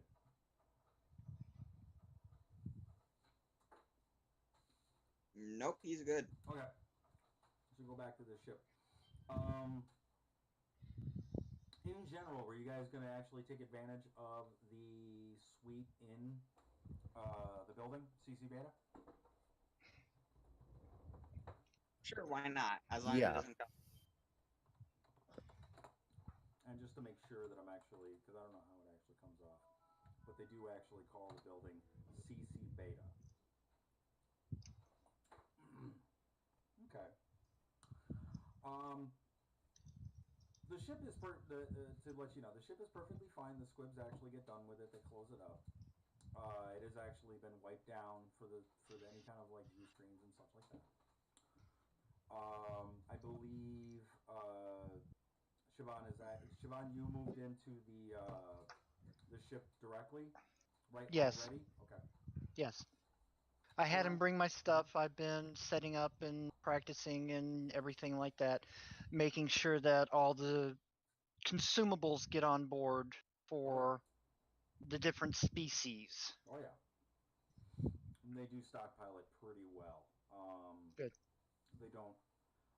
The only reason why they would actually go with straight protein packs would be because they've run out of anything good.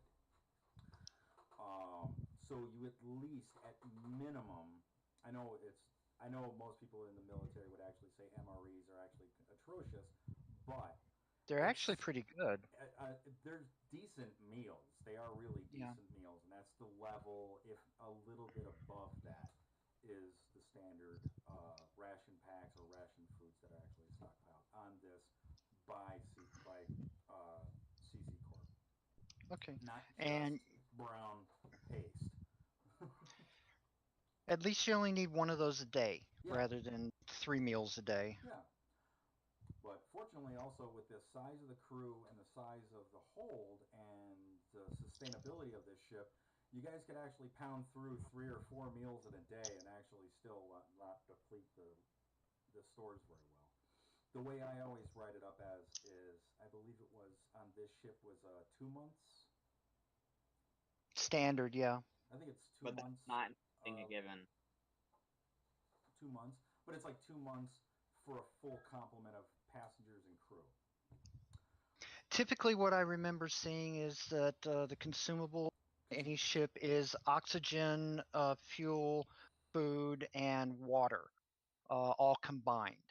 So if you want something Yeah. additional to that, you 4 months food, 6 months oxygen, stuff like that. I wouldn't put fuel in there because there's another variation I like of the fuel, but I haven't actually been able to keep it down pat to monitor it better, so I'm not going to worry about fuel that much. As long as you're going into port within 2 months. Okay. And the port does fuel, I'm not going to worry about it too much. I think it was a great thing that was set up because it actually calculated how much fuel you use during actual battle, how much during hyperspace jumps, how much to actually jump into hyperspace. It was actually all drawn out, and I liked it. And for a guy like me who play on the playing side, I would actually do it. I would actually keep track of everything. Wow. But as a storyteller, I have to remind myself not everybody is that stupid when it Dedicated? actually comes to keeping track of every coin, and I'm a little nuts sometimes. When your character goes around in different countries and they all have their different denominations of gold coins, and I'm sitting there tracking like which gold coin is from which country and making sure I'm using the right money. Yeah, I'm a little stupid sometimes. I know. Yeah, I used that. I'm a little stupid. I dread the day I pull up a wizard and keep track of my components. Yeah. Better you than me. Yeah, I'm stupid sometimes. Fred knows this. He sees me taking track of everything. Anyways. And this is why I don't play magic users. I'm afraid to do a cleric. That one scares the hell out of me. Why? Clerics are just their holy symbol. Yeah, but how many spells they have access to in D&D and Pathfinder? They just have to pick and choose what they're going to use, and then you're sitting there with a list that looks like, the menu from 14 different restaurants just for one level. It scares me. Well, it's simplified in that you open the book and you go, okay, I'm casting this spell. You don't have a list anywhere. Supposed to prepare them ahead of time for clerics, though. Yeah, see, Fred does actually verify I'm stupid. Okay. Do you two check in on the ship where Siobhan is, or straight to the suites? Yeah, no, check on the ship first. Siobhan, they actually come back with a hunk of metal on legs that is completely covered in grime. Okay. As long as it didn't come into my room.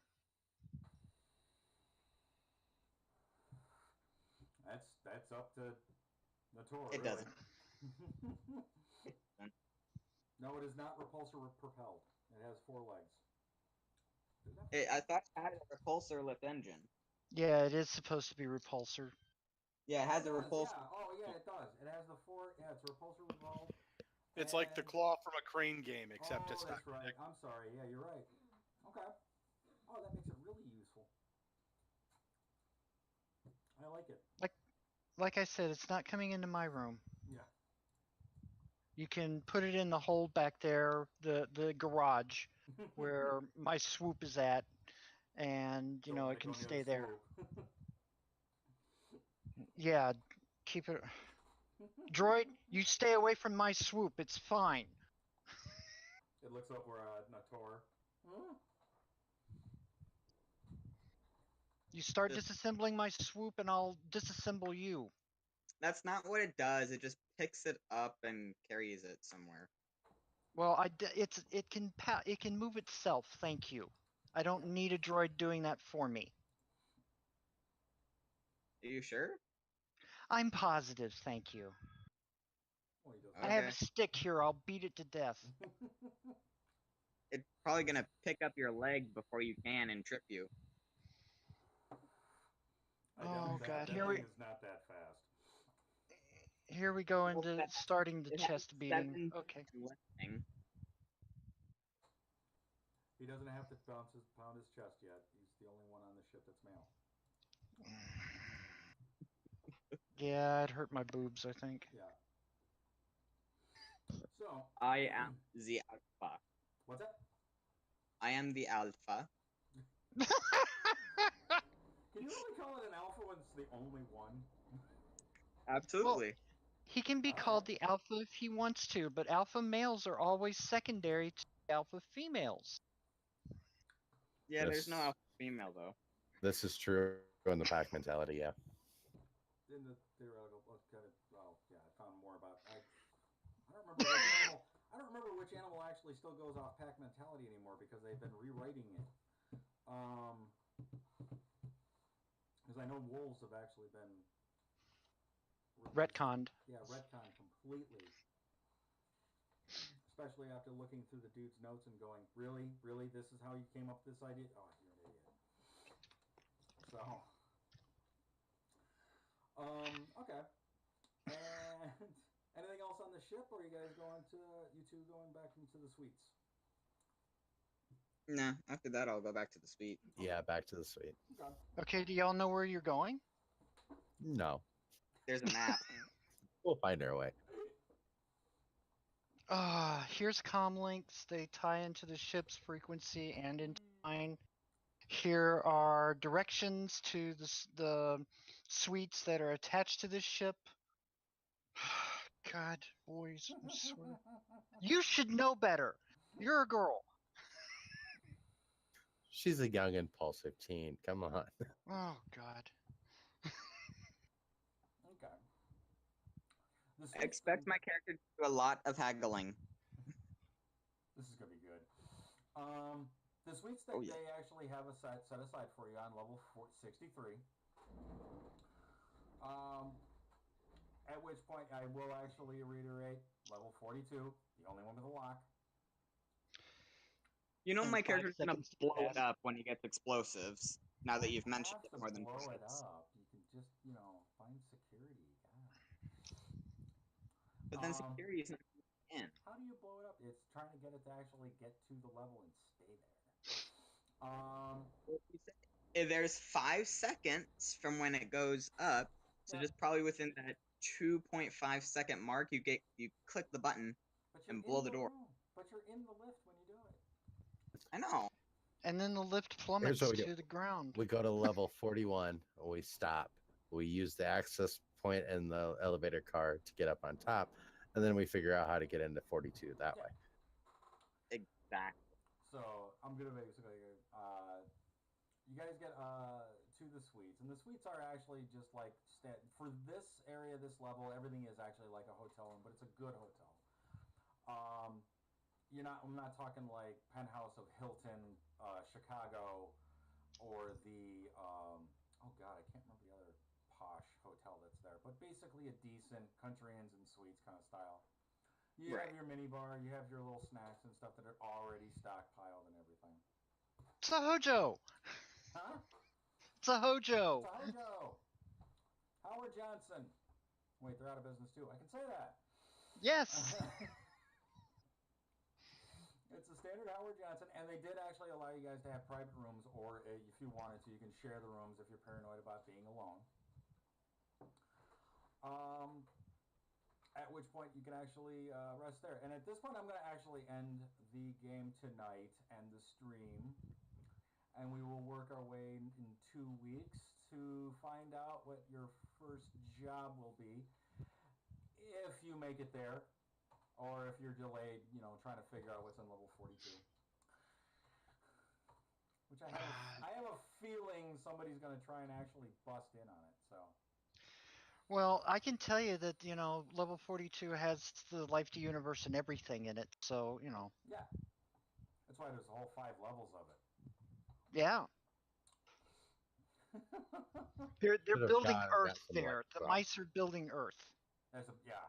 As a matter of fact, was there a Star Wars race of mice-like beings? The Chadrafan? Was there? Yeah. I think they're the closest thing there is, yeah. Because I think the squibs were based on foxes. But I don't remember exactly what the mice were. No, they were The foxes. the squibs, if you're talking about the ones that were in the dumpster room on the Cloud City where C-3PO was being disassembled. No, those I don't. were Ugnaughts. Those were Ugnaughts. Okay. The mice ones, the only time you see one in a movie is in episode 4 in the cantina and he's getting a drink. You're right. You're right. There was Yeah. one.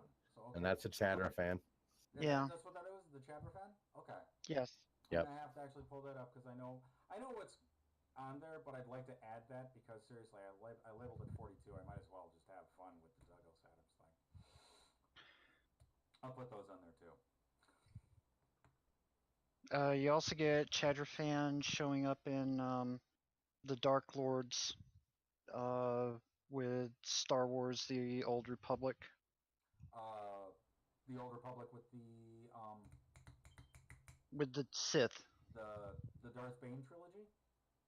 No, the next one. The one right after that with the Jedi Exile. Knights of the Old Republic 2. Yeah. Okay. Oh, you mean the video game? Yes. Okay. Yeah, they've got some Chadra-fan in there too, and you can talk to them and interact with them. Okay. Yeah, it's I've actually gone through. I think I've read all the books, played almost all the video games, but after a while, it starts to add on to in my brain and go, I remember which one was which and which part of the timeline. I can't remember anymore, and Darth Mouse didn't help. So. Well, then you've also got the homebrewed ones where you have your own continuity inside the extended universe. And I've played a lot with that. So yeah, it's kind of painful. Hey, there's Brian. He's back. He's at the restaurant. Esa salsa está por ahí. Oh, los papas. We were just wrapping up actually for tonight. He's showing. It's random. And we're done now. Are you in a buffet? It's not really supposed to. I just wanted to check in and say thanks for letting me break out early. And no, please, yeah. Happy birthday. Thanks, guys. Yeah. Good job with you. I wish I was able to send something. Don't blow up the Sable Skies, okay? Oh, we won't. Yes, Sable Skies. Okay. All right. I'm gonna actually end the stream here. After with the birthday thing, that was actually kind of cool. I'm going to end the stream here. Let me actually go back into the layout where everybody saw everybody. And I will bid you all adieu. This is... I don't think I've ever actually explained this on any of my streams. The name, I don't want it actually misunderstood. This is because I know my name is Andrew, but I have the handle of BSD Oblivion, which actually is not Blue Screen of Death. It actually stands for Big Stinky Dog, or Black Spiral Dancer, if you actually know anything about the White Wolf games. So, if anything, this is, so you all know, and anybody who actually watches this, the D6Holocron.com is where you can find everything for the D6 system. Oh, I forgot about actually bringing it up in the beginning of the stream. Don't worry about it. I'll bug people about it later with the project I had in mind. Totally forgot about it. Okay.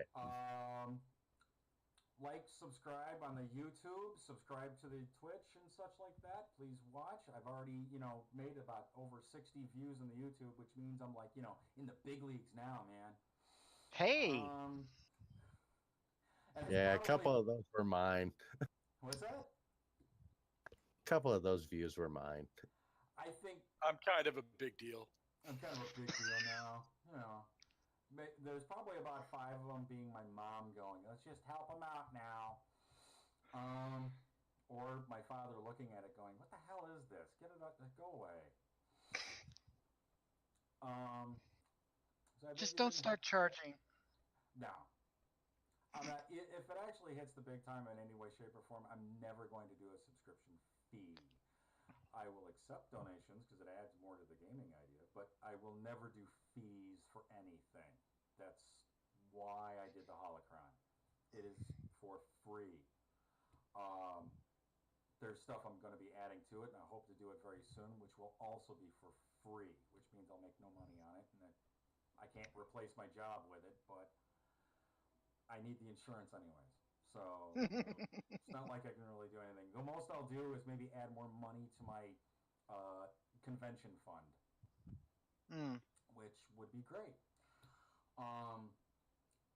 Yeah, my only goal is to make enough money in this whole thing and donations, give everybody in the game enough money to go to a convention all at one time, which will probably be in like 10 years. But hey, it's a dream. Anyways, I am Andrew. That one in my middle for the Twitch stream, that's Daniel. I have Joy in the upper right.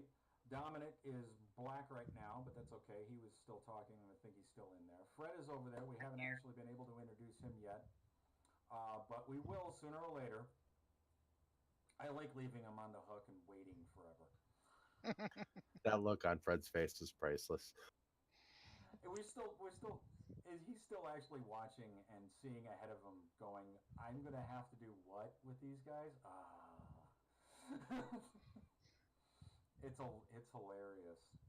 He's hitting the mute button so he can talk again. Welcome to the ship. Where's the calf machine? We didn't get it. We didn't get it. Yeah, they had an opportunity to get one. They didn't. He's just making me sit here in revenge because I always take too long to set up the Pathfinder RPG event. It's true. Actually, it's not Fred's fault all the time. It's some of the other players. But anyways, I will bid everybody adieu. And see you all in 2 weeks. Have fun. Character points. Have a good night. Do we get character points for tonight? Oh yeah, I will. I was gonna post it because I always figure. Well, actually, I do that. Let me do that off stream because I always thought it was a little bit weird if you do that on stream. He is there. Later, y'all.